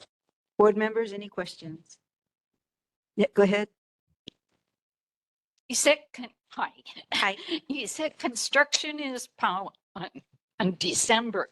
but That is a then- projected completion, yes. But occupancy is until May. Why 5 months? It's the FF&E, the furniture that's going to be moving in. That's not part of the construction contract. And that takes 5 months. For moving in, yes. That's what we're anticipating, yes. We have a lot of conditioning and testing that needs to occur prior to occupancy. And we also need to get the occupancy for the building for elevator use and all that. So that takes time to get. So we have to have the building nearly complete in order to apply for that. I have a question. Yes. So this is going to be a courthouse, prisoners coming in, people going to court. And you say there's not going to be security to protect the public? Or that's going to be the responsibility of HPD or whatever agency is doing that I believe it's to provide security? So the judiciary building is providing their own security that will be sweeping the area for the judiciary building. So they'll be there in the mornings throughout the day and they'll be occupying that space. As far as HPD, if the community wants HPD to do a sweep there, that would be the coordination by the community or the state. Yeah. Okay, any other questions from the board members? Go ahead, June. Just one, well, actually two questions. Since the transit center doesn't have a public restroom, are those, they don't open it. It's not open all the time. I can tell you that for sure. It is now. And there's only one still yet, right? So basically, the transit center people will move over to the state building. So is it closer to the transit center, or because when you described the courthouse building, you said first floor, second floor. I have no idea how close it is to the transit center. You know about the restroom use? Right. So the restroom use for the buildings are strictly for people that we visiting the buildings primarily. It is open to the public from the street when you walk. Let me see. First floor is on the opposite side of the transit center. And then the Okay. judiciary building, I believe there's a lobby area on the ground floor. And then the designated parking for the second floor of the transit building. I know originally when they first made the or had plans for the transit center, it was supposed to be capable for a third floor. But I understand that that's not going to happen because it was never built that way. I'm not aware of that. That's a state building, the transit station. So we are not involved with that project, except for the Well, except I for- understand that the state did a survey of that building and said they couldn't put a third floor on it. So that shot that. I wish I had an answer for you. I'm sorry. Okay, thank you. Yeah. Okay, go ahead, Erin. Hi, good evening. So licensing will take place at this location? Yes. So the driving tests too? So people will wait there and. I believe they're all transferring to the ground floor. Okay, thank you. Any other questions from board members? Okay, out to the public, any questions on this project update? Okay, virtually, any questions? Virtually for our presentation or update on the Civic Center? Okay, seeing none, I do have, oh, I'm sorry, go ahead, come. Sorry, I'm a little slow. Christina Harton again. So this building, you're saying that it's gonna house different groups, right? Yes. Approximately how many people do you think is gonna be occupying the space? And is there adequate parking for all these people with the public coming in to do their driver's license, do their driver's test? You said WIC is gonna be there, people from court, et Yes. cetera. So there is the parking lot for the visitors is a gated parking lot. So there is a ticket that you'd have to pull out and then pay for it at the lobby area. And then you also still have Center Street as a public parking. I know a lot of people that use the transit station does park there also. They hardly utilize the top floor of the transit station also, so it's empty. So I think that's the only parking that we have available for people that visit those buildings. And you said what time does the building open? 7:45. So you know at 7:45 there's massive traffic coming through to the town, right? From all directions to go to the high school or to the intermediate. So that's all of my concerns. Yeah. So.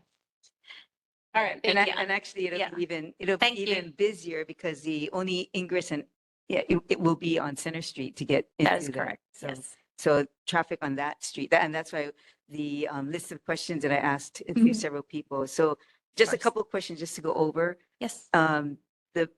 The concern that I shared with you about restrooms, I just want clarification, because are the restrooms you're talking about within an office, like let's say the judiciary? So when you say there are restrooms, is it, they have to go into the judiciary, or are there actually public restrooms that, are open, that people, outside that you can Right. walk? There is no restrooms that is to the public. So you would have to go into the lobby area to use the restrooms. And will the judiciary allow people to go there if you don't have any business in that judiciary? Are they going to say you can't use, is it open to the public? I believe that has security on it. I believe the state building is a little bit more accessible. Okay. So will there be signs, or how will people know that they're, like, if you're waiting in line for, your renew your license or whatnot, where would you go as a public citizen to use the restroom? I'd have to double check if there's signages from the outside. That's what you're Yeah. asking? Like, how Yeah, I would they wouldn't know where to know. I'd have to double check if there's signage on the outside, but I believe the restrooms are strict, primarily for the people that visit the building. Okay. Oh, they got to go to Kapolei, like for the licensing? They're going to Kapolei for licensing. Licensing, yeah, licensing will have access to the bathrooms on the ground floor if they're open on Saturdays. Okay. And the only other one that I just want to up again is regarding the Center Street. Yes. Because that is going to be the sole ingress and egress from that area. Will there be, how would that happen? Where would they be paying? They pull a ticket. Who are they paying that money to, or paying the ticket to? And how would that work? Will there be a booth there and they collect the money, or how does that work? So that is something that was added to the design. So we haven't finalized the logistics on that yet. And then, I guess to add, since we're talking about adding things to the building, we also included a PV system to the building, which is an added cost. Yeah, so that is one of the items that actually pushed the schedule out. So right now it's in design, and we're hoping to get that completed along with the construction. Thank you very much. Any other questions for this presentation? Chair, I just wanted to clarify. Go ahead. So with respect to the question about how many people will be in that building, it also depends on how many employees will actually be moved over from the different judiciary and also from the city offices there. I understand there is quite a number of employees that are expected to be retiring soon. So the numbers are kind of up in the air, but I would think that those services and buildings and offices will be fully staffed as they have been here at the courthouse and at the police station. That is correct, yes. Thank you. And then there will be an occupancy sign that will be placed for each building. Okay, very good. Thank you very much for the update. I think that was helpful. We were receiving questions about what's the status, what's going on. So Elaine, thank you so much for No problem. coming Thank out. you. Appreciate it. Thank you.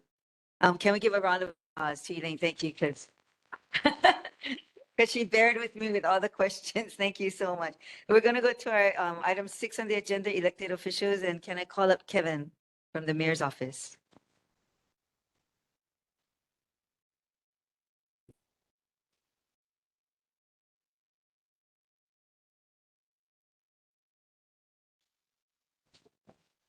Hello, Chair Sakawa, board members, Kevin Auger, Mayor's Representative, City and County of Honolulu.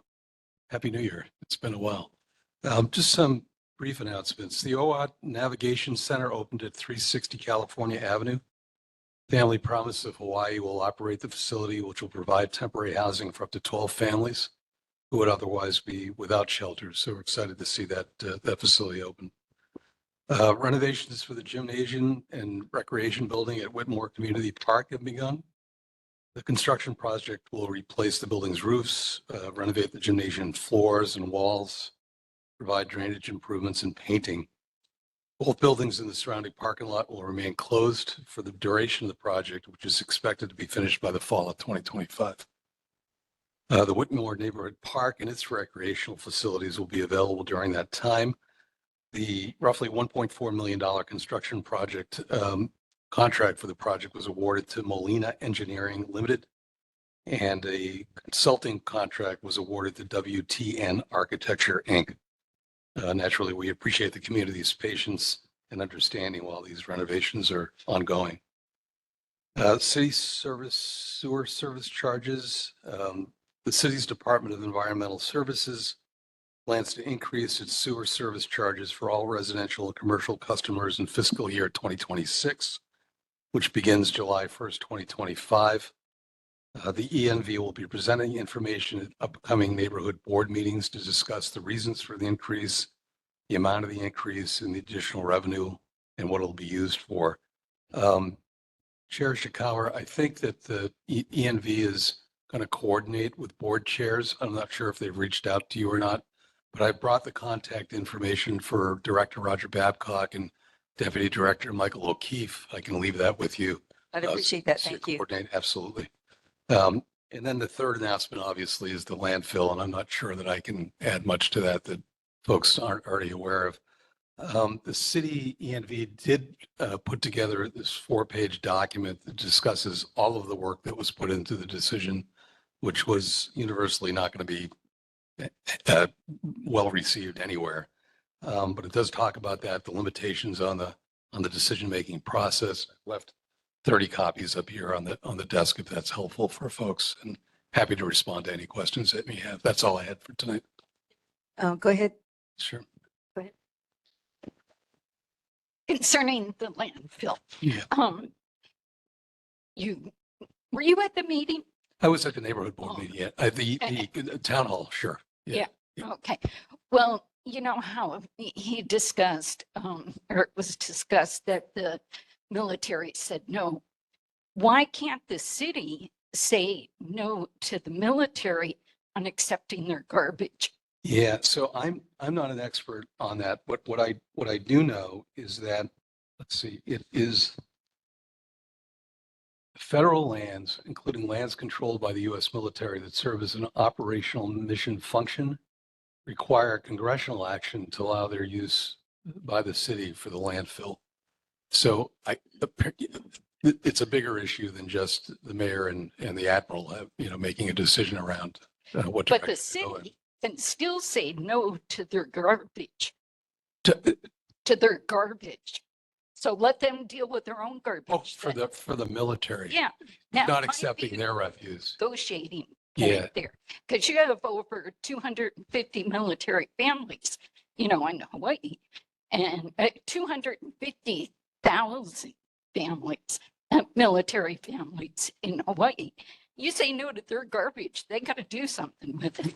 Yeah, that's a good point. We'll bring that back to the the mayor for sure. Thank you. Sure, certainly. I have a quick question here. I recently had a family member who ended up in the Queens Wahiawa Hospital here for an emergency, and great facility, That's good to wonderful, great staff, no complaints there. This person had to wait 16 hours to be transported to a hospital in Honolulu, and it was due to the lack of ambulance. And I do understand that, they go by emergencies and, priorities. I get it. So when I did some research, I looked things up and talked to some people. There's only 22 ambulances that, cover the 4 districts that we have. What are the plans, or are there any plans for increasing that? I do know we have the military that help us occasionally. We also have private agencies, and there's also some other private companies that are willing. But what is the plan to increase that? Because 22 just won't do. It's a great question, and we'll certainly follow up on that for you. I don't know the answer off the top of my head, but we'll follow up on it for you. For Jim Ireland, yeah. Yeah, that's Jim Ireland. In addition, we have the core units now that address homelessness. Any other board members? Any other questions? Okay, from the community, any other questions? Oh, I'm sorry, go ahead, June. Just for the sake of the people that weren't at the town hall that Councilperson Wire held, could you tell the public what the military sites were looked at? Do you know where? No, all of them. No, I know there were only 3 that were looked at by the environmental services, right? So I guess I believe there were Lualua, Iroquois Point, and the Waipio Peninsula that met requirements where you could put a landfill on, and there were absolutely no good locations for the land. well, we understand that there is no good location. There was but- no good location. Are you asking something specifically about the No, military? I mean, just to enlighten the people that kept on asking about military land sites. And I believe 3 were looked at, but the answers were no. All options were looked at. I mean, the challenge with the landfill was well beyond just military sites. Yeah, I know that. So, I know that. But then, because everybody keeps on coming back, why can't we have it on military land? All I'm saying is that the 3 sites, if you could tell the people what the 3 sites were that were looked at, and they were all deemed not suitable, or which 3 Navy specifically? Lualua, Iroquois Point, and the Waipio Peninsula, the soccer fields, which I understand is under lease from the Navy or something. Yeah. Right. I'm not sure. Okay. I'm sorry. I'm just. No, I just, all I'm saying is it seemed like a lot of people didn't know that there were sites looked at. I think a lot of people don't know just how difficult it was Yeah. generally to try to find a location that would work. You had Act 72, you had the military issues, you had No, because Chapter the 11. question keeps on coming up. Why didn't the city look at? Well, that's a really good point. And I think maybe in the talking. They points did. I'm we saying that the should city follow up did on look that. at those. We did indeed. Okay, so just to wrap it up, Yeah. for everyone's edification, those 3 sites were mentioned at the public meeting that we had. Yes. Whether it was at our meeting in Whitmore, or whether it was at the meeting up at Wahiawa Elementary School, those 3 sites were mentioned that they were looked at and were not doable or usable. So that was mentioned.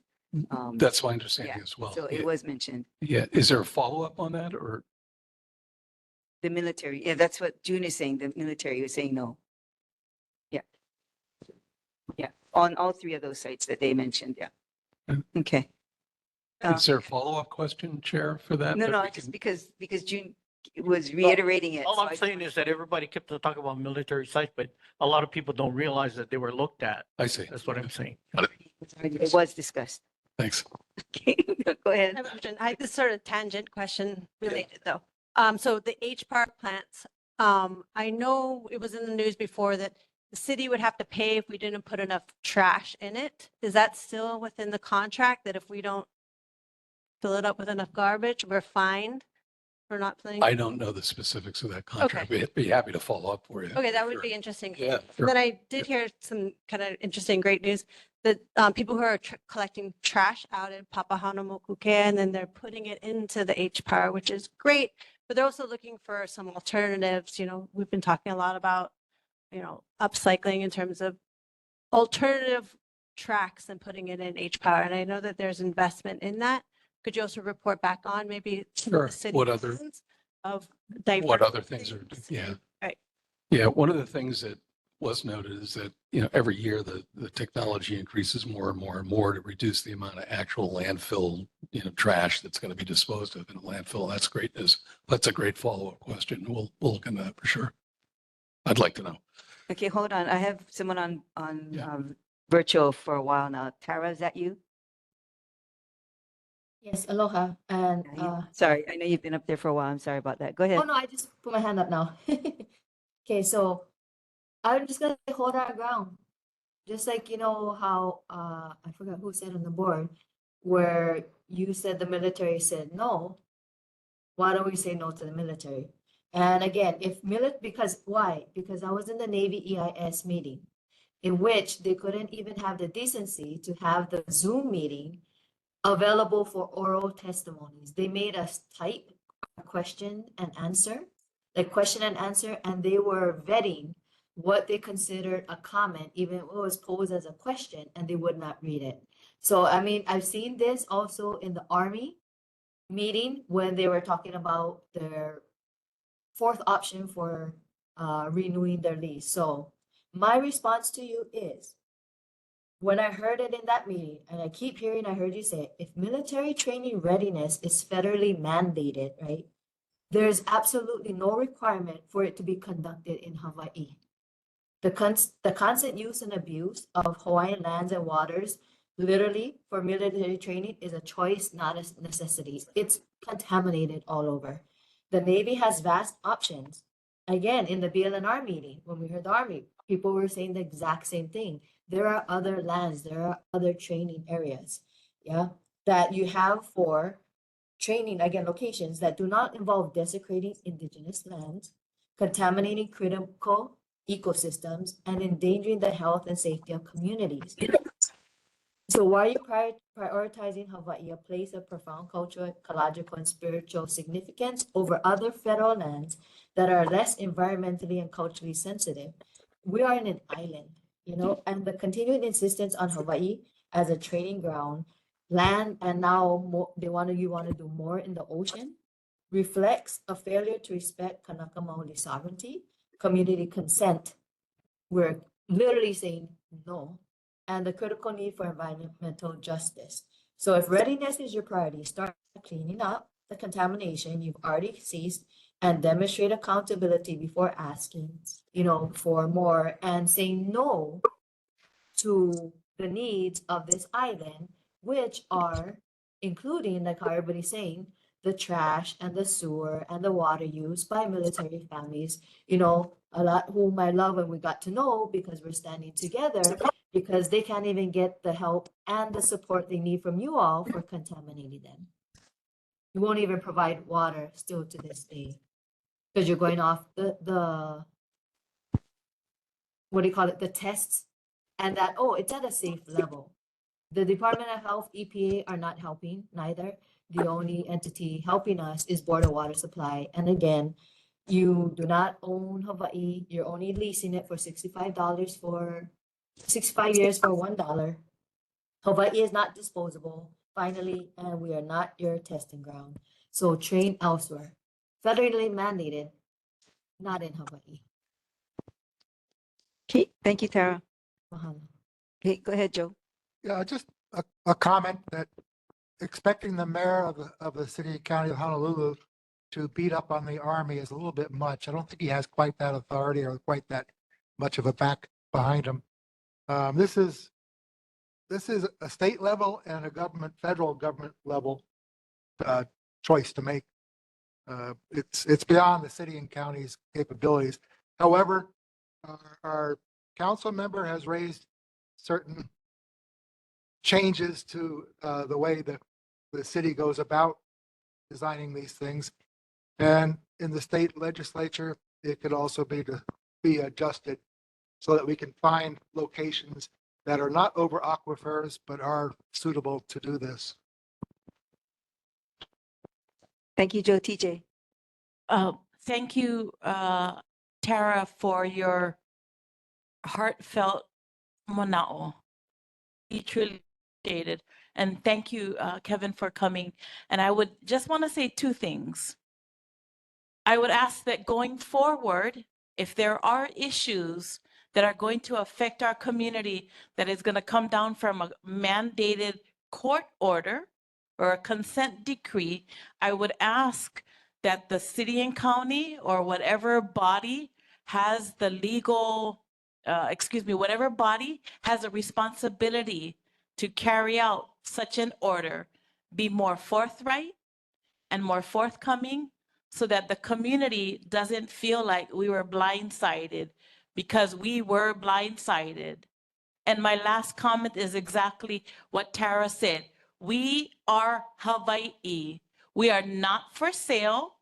Our land and our water is not for those who feel like this is their playground. We are Hawaii and we are not for sale. Thank you. Okay, any other comments, board members? And yeah, no, okay, Banner, come.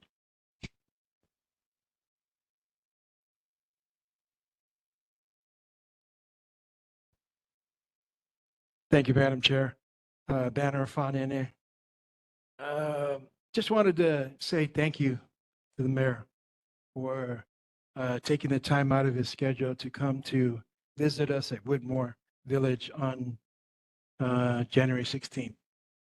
I'm still kind of awestruck that he would even do that. Whitmore Village is population probably just under 5,000. Yet he came out there. The day, I just wanted to quick report on it. Everything was great. The weather was perfect. I think the mayor's office had gotten the lights fixed so that we could have light when it got dark. The mayor was fantastic. Representative Peruso and Councilmember Matt Wire were awesome. The public that came there and asked questions, they took all the time they needed. Some of them 5-10 minutes. They were awesome. It was just a really great event when it comes to democracy. However, I did feel badly. I was kind of the moderator for the event, and I felt bad because the mayor got beat up. He really did. And as the moderator, I could not say a whole lot. I had to kind of like let people say what they want to say. And the moderator, the better you are, the less you say. But I did want to share a few things, not so much as an apology, just to share how I feel about the mayor now. I don't like him. I didn't like him. I didn't vote for him. But after that day, my opinion of it changed.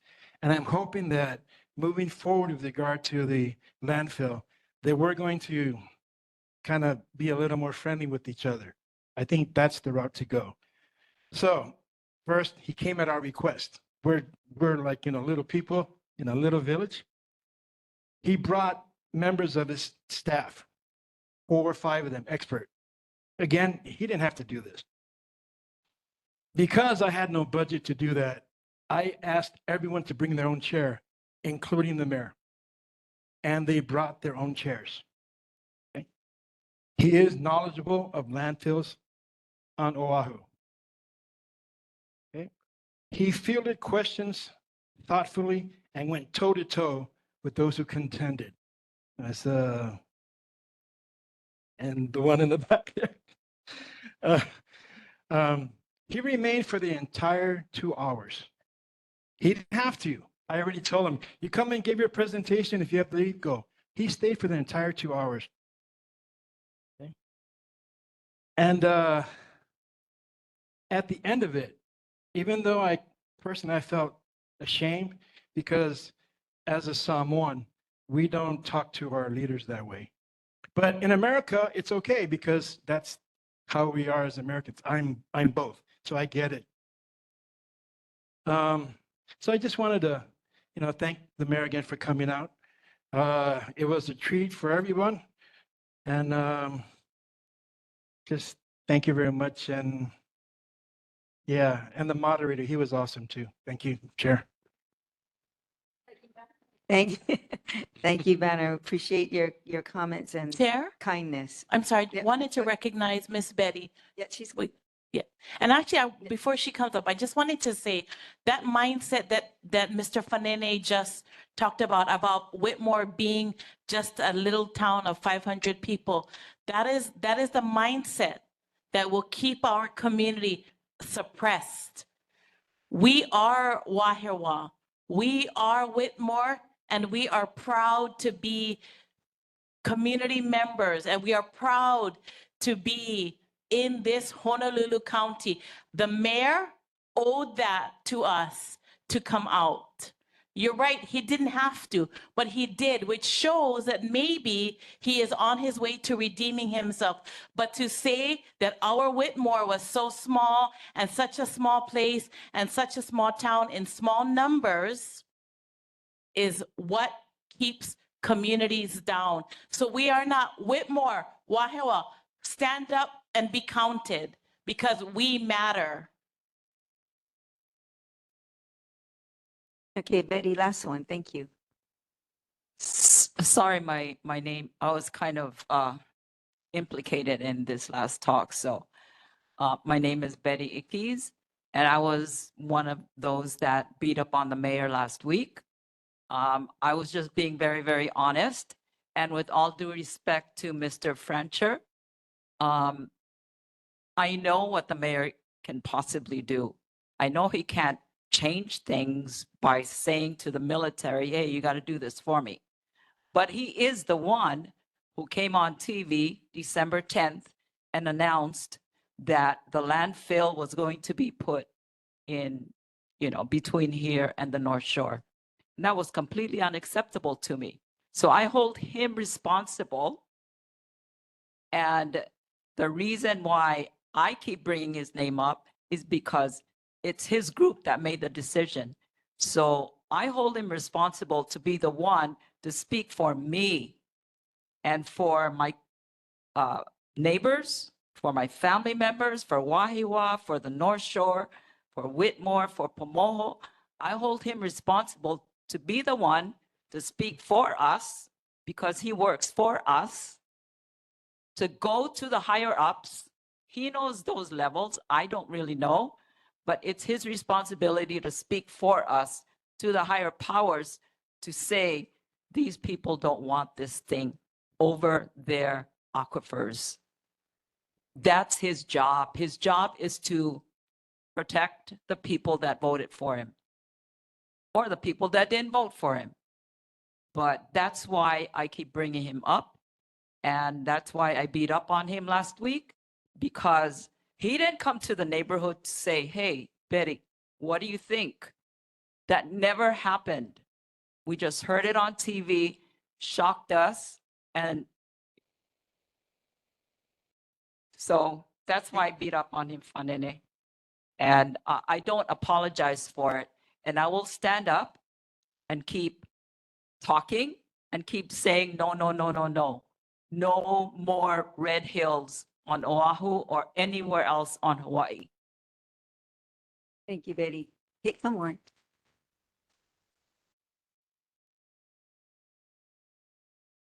Kevin, on the property, the 360 California Avenue property, I believe that was Family Promise. They came about a year ago and told us of their intention.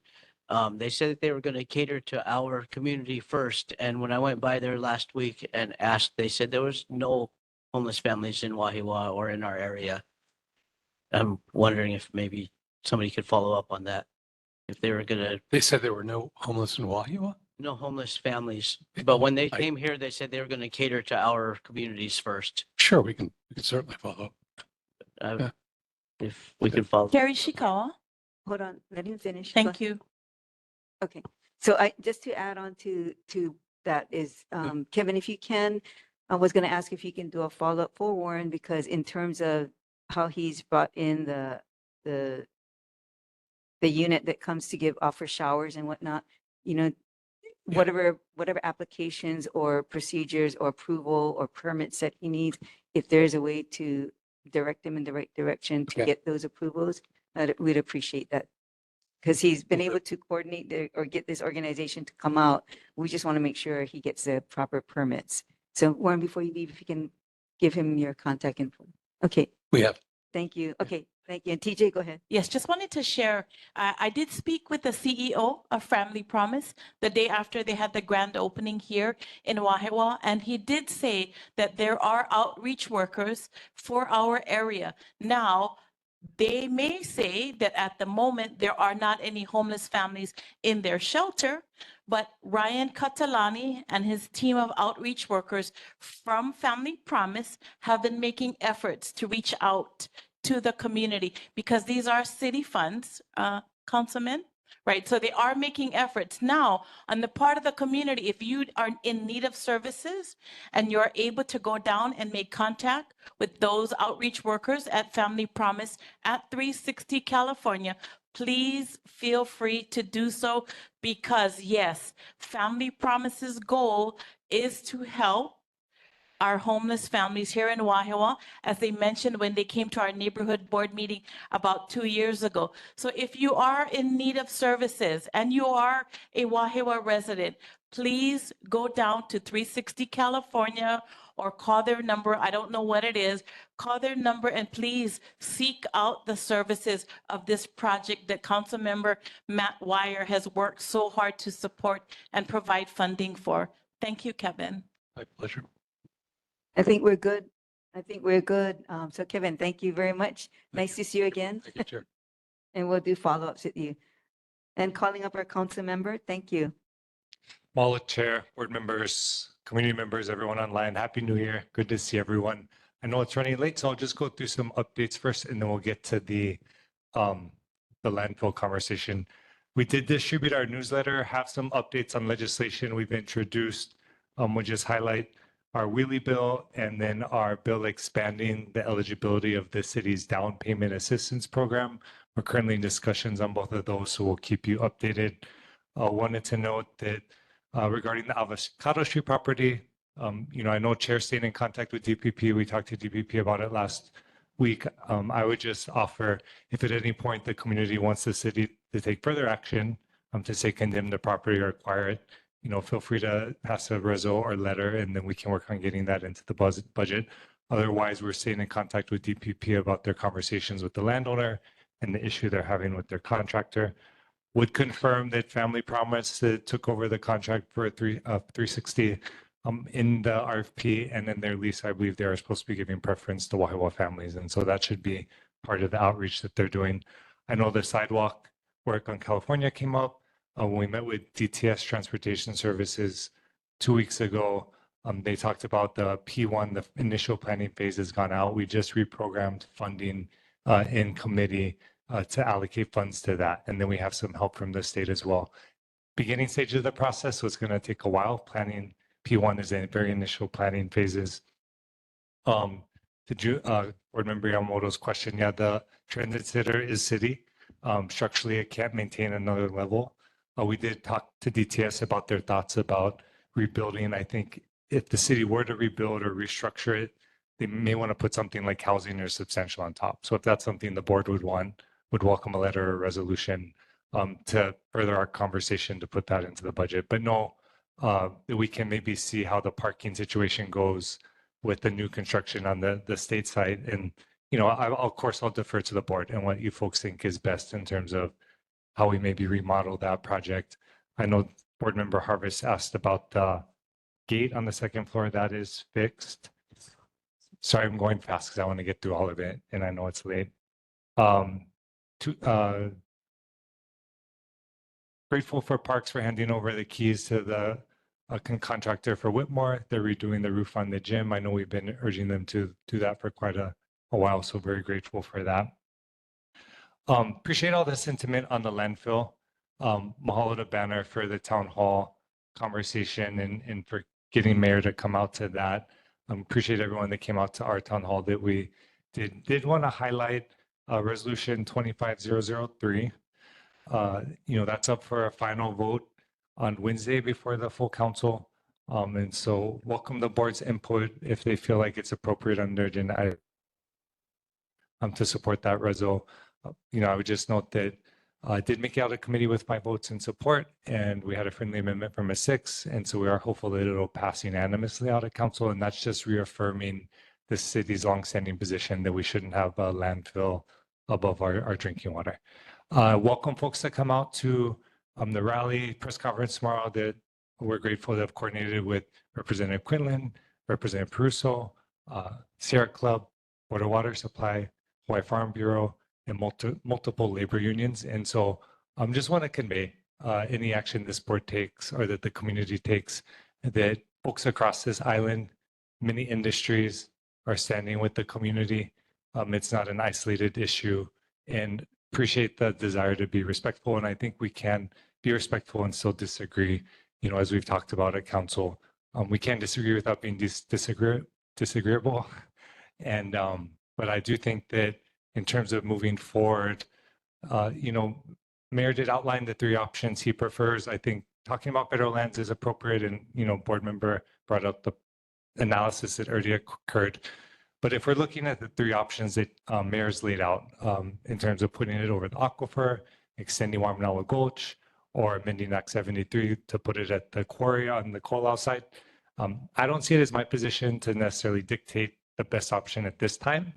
I'm open to input if folks from the community think one of the other 2 options is better or federal land is better.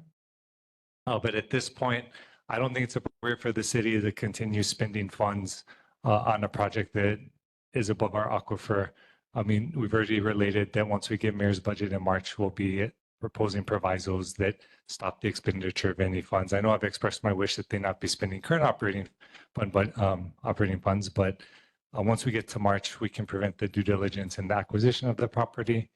But just think that in terms of our drinking water and the concerns of Board of Water Supply and Chief Engineer Ernie Lau, we're going to stand with him in understanding his kuleana to our community and feel confident in that. And that just being the starting place for the conversation and wanting to go from there with that foundation and then have the discussion on the work that the city's already been doing on reducing, repurposing some of the legislation we've worked on with composting, open to so many ideas, and happy to work on that with our community as well. But again, appreciate everyone being here so late and entertaining my long-winded overview, but happy to take any questions. And I'll just note that I'll defer to our state legislators, but would also ask that folks track the many bills that are pending over there on the landfill issue as well. Thank you, Council Member, and we appreciate your time. I'm sorry, we did have a lot of discussion tonight, so. This has been wonderful, though. Yeah, it is. Insightful. It's good, Yeah. yeah. It's good, but I know that we are running really short on time. So board members, please, if you have questions, please keep it quick and short so we can get to everyone if possible. Go ahead, June. Really quick, I'm not blaming the city for the transit center not being able to have 3rd floor, because at the time, the $10 million was allocated by the legislature. The governor refused to release the money. So what can the city do? Okay, you got to cut back on certain things of the building, right? So what did they do? They said, okay, we can't build a 3rd floor then, or we can't make it to support the 3rd floor. So now it's going to cost more if we do it, right? I think that's a great point. And from our conversations, it doesn't seem like structurally it was built to have that 3rd floor given the limitation. They were short $10 million. So Yeah. what do you do? Yeah.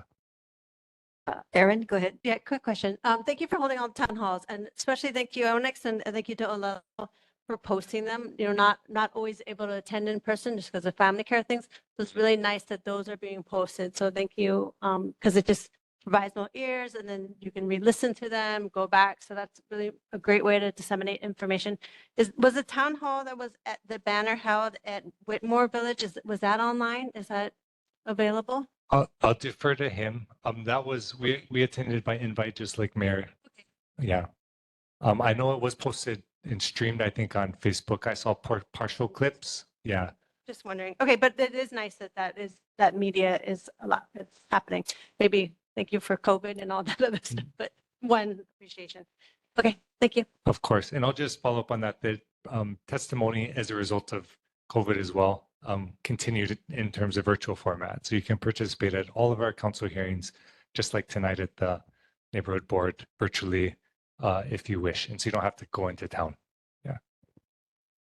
Okay, any other questions from the board?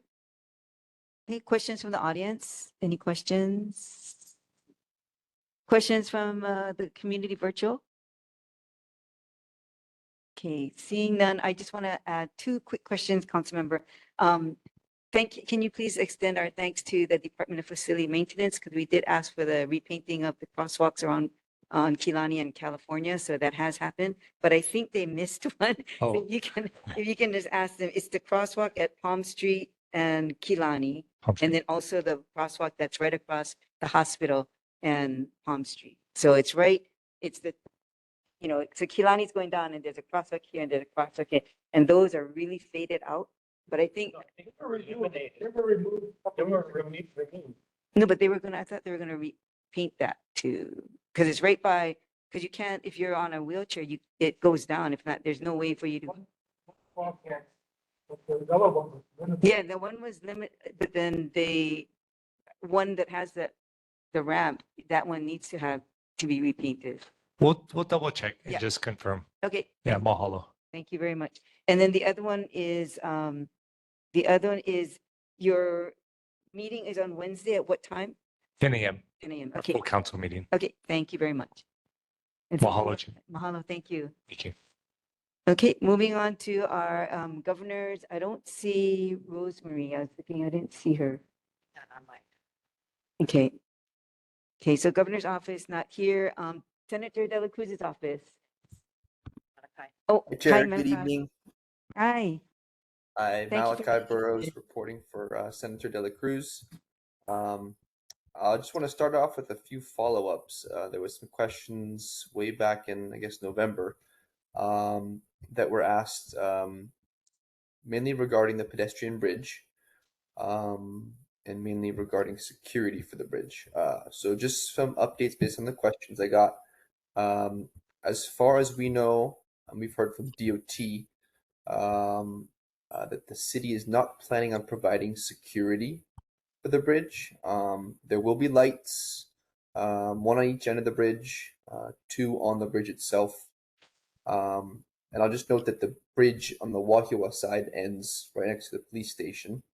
And additionally, Senator De La Cruz is working with ADC, who owns the parcel of land on the Whitmore side, as well as Department of Law Enforcement, to place a substation for Department of Law Enforcement to help with security at the new Central Wahoo Ag and Food Hub, which is going to be the area on the Whitmore side of the parcel. So just looking to get a more state police presence in the area, and hopefully that'll includes security presence that'll keep the bridge safe. The operating hours confirmed with DOT that it'll be the same as the city park hours, so closed 10 p.m. to 5 a.m. And then it's going to be completed in two phases. Phase one underway right now is some construction from Whitmore Ave to the bridge. And then phase two will be from the bridge to Kilani Ave, so the bridge itself and onto Kilani Ave, with estimated completion, last we heard, looking at February 2026. Also got some questions about Lake Wilson, about the Genki balls and strategies for cleaning up Lake Wilson. We talked to or heard from DLNR and their Aquatic Resources division, and they just didn't have enough info really about the history or the successfulness of Genki balls, and like exactly what point of the cleanup that they would be most helpful with. So I didn't get a lot of helpful info exactly from that. But just in general, we think that an environmental assessment should be done for sure to better inform what kind of cleanup strategies are going to be used. And then regarding the landfill, do want to highlight 3 bills the Senator has introduced already. Senate Bill 448, 448. This bill would appropriate funds for the state to purchase a conservation easement from Dole, which would ensure that those ag lands are kept in production for ag and protected moving forward. Another strategy for preventing that landfill would be Senate Bill 438, 438, to prevent any landfills from being sited over aquifers. And the bill is kind of a two-parter, as it would also ensure that landfills can't be placed on lands classified as Ag 1 or Ag 2. Those are the top classifications for ag. That would just further protect those agricultural lands. The last bill addressing the landfill issue would be 446, 446, to require counties to include no pass zones in their integrated solid waste management plans and to prevent landfills in areas critical to Hawaii's freshwater resources. So those no pass zones, I think, are established by Board of Water Supply, and the bill would just require those no pass zones to be incorporated into the city's waste management plans. So those are the 3 measures. You can follow those. They're introduced. They have not been referred to committee quite yet. But they are introduced, and you can look them up and track them once they get scheduled for hearings. And encourage anyone to testify in support in person, online, written, just to show support for those measures.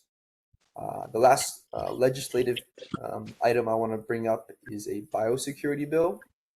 I think I've gotten some questions from this board and the public and the community about just efforts on biosecurity. So Senator has introduced a pretty big bill, Senate Bill 1100, 1100, which is introduced. You can track that bill as well. Some pretty sweeping changes for mainly Department of Agriculture. So it would establish a new deputy director specifically for biosecurity.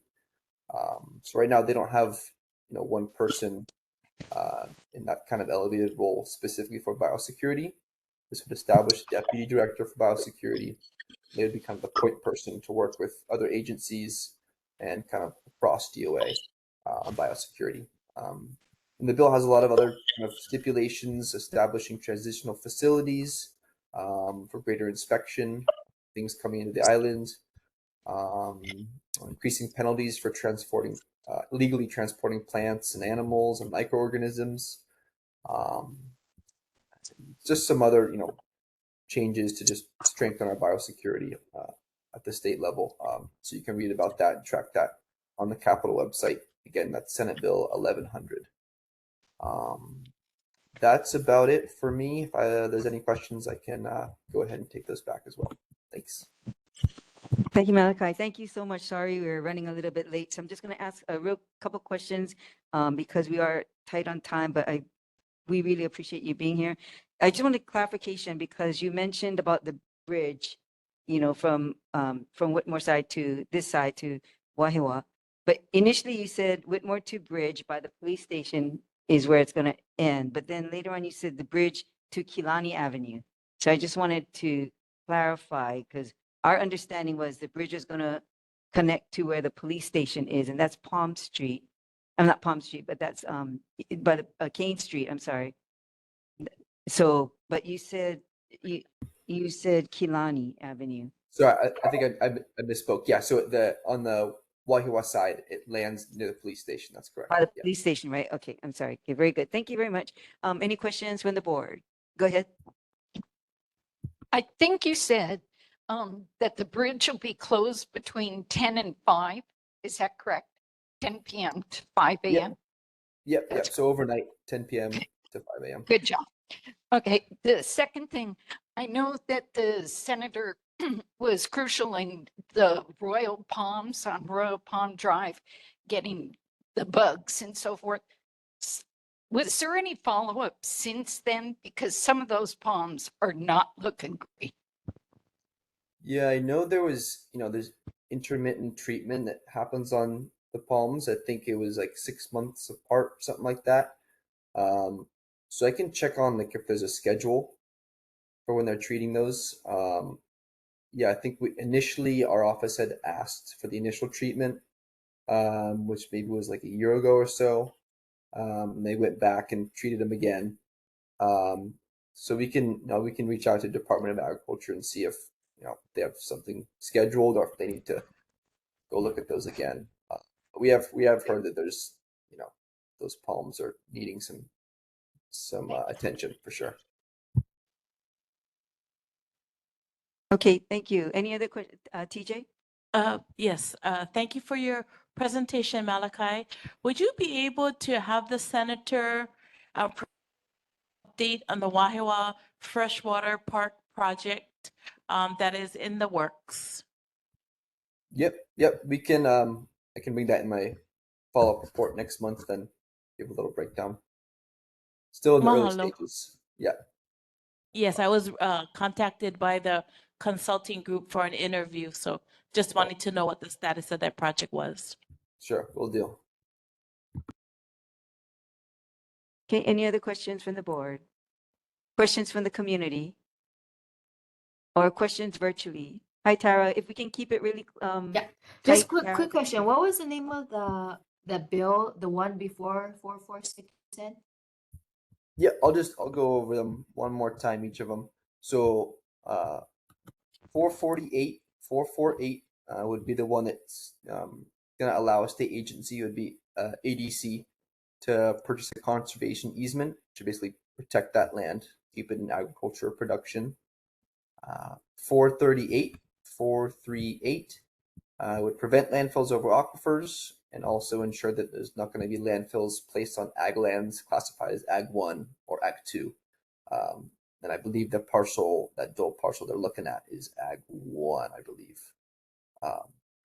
And then the last bill is 446. And this is the one that would require the counties to include those no pass zones in their solid waste management plans. And that would, as a result, that would prevent landfills in areas that are critical for water resources. And then SBA 1100. Okay, thank you. Yeah. Last one is the biosecurity. Thank you, Malachi. Any other questions? I don't see anything else on there. So I think we're good. Thank you very much. Thank you for hanging in with us. Moving on to Representative Peruso. Aloha. I'm just going to start at the end because we're talking about the landfill. So on Thursday at 9 a.m., House Bill 969 will be heard by the Energy Environmental Protection Committee in the House. And that bill would prohibit the siting of a landfill over an aquifer. And we need community testimony because this is going to be a very controversial bill. And we need to be able to show that the community stands united in support of protecting our water, in my view. So I am putting the information about the bill in the chat. Again, HB 969, so you need to go onto the Capitol website, make an account. It's very straightforward. I would say pretty easy once you make an account to find HB 969 and to submit written testimony. And we would also really welcome oral testimony. You can provide testimony in person or via Zoom. So now it's much more convenient, and that would be very helpful. Tomorrow we're having a press conference, as Councilmember Wire mentioned, and the sign waving will start at 10, and the press conference will be at 11. And I'm really grateful for the support and the work of Councilmember Wire, Representative Quinlan, Senator De La Cruz. Everybody's really coming together on this. And, I know our time is short. I feel like this always happens. But I wanted to say that, session has started. We have a package and our newsletter should be in your Google Drive. I know that Yvonne sent it in. And then we'll have more updates next time when we have more time. Thank you, Representative. Any questions, board members? From the community, any questions? Virtually, any questions for Representative Caruso? Okay, hearing none, thank you very much, Representative. And again, thanks for you. hanging with us today. We just had a lot of stuff going on. Thank you very No, much. absolutely. Okay, okay, we're moving on to board business at this time. We are getting very close. I think we can get through the approval of minutes. I think that's all we have time to, because then we have to be done. We have, yeah, 5 of them. We have 5. Right, we have 5. Yeah. Okay, so we do have 5 members for our quorum. So board members, we're going to do item 7A, which is approval of minutes, which is the regular meeting of Monday, July 15th, 2024, and Monday, September 16th, 2024, and Monday, October 21st, 2024. So those are 3 agendas that we had, 3 sets of minutes. Again, July 15th, 2024, September 16th, 2024, and October 21st, 2024. Any concerns or any comments before we take a vote of approval for these minutes? So all in favor of the minutes, we got to do a roll call on that. Oh, and no one has any amendments, then we can just pass. You can pass. Okay, all in favor of approving the minutes as is? Aye. Okay, all 5, aye. Okay, okay, all the 3 minutes for July 15th, September 16th, and October 21st, 2024, all 3 sets of minutes have been approved by the board. And at this time, at 9:40 on Monday evening, the Wahiawa Whitmore Village Neighborhood Board number 26 is adjourned. Thank you for being here, everyone. Appreciate your participation. You gotta clean up.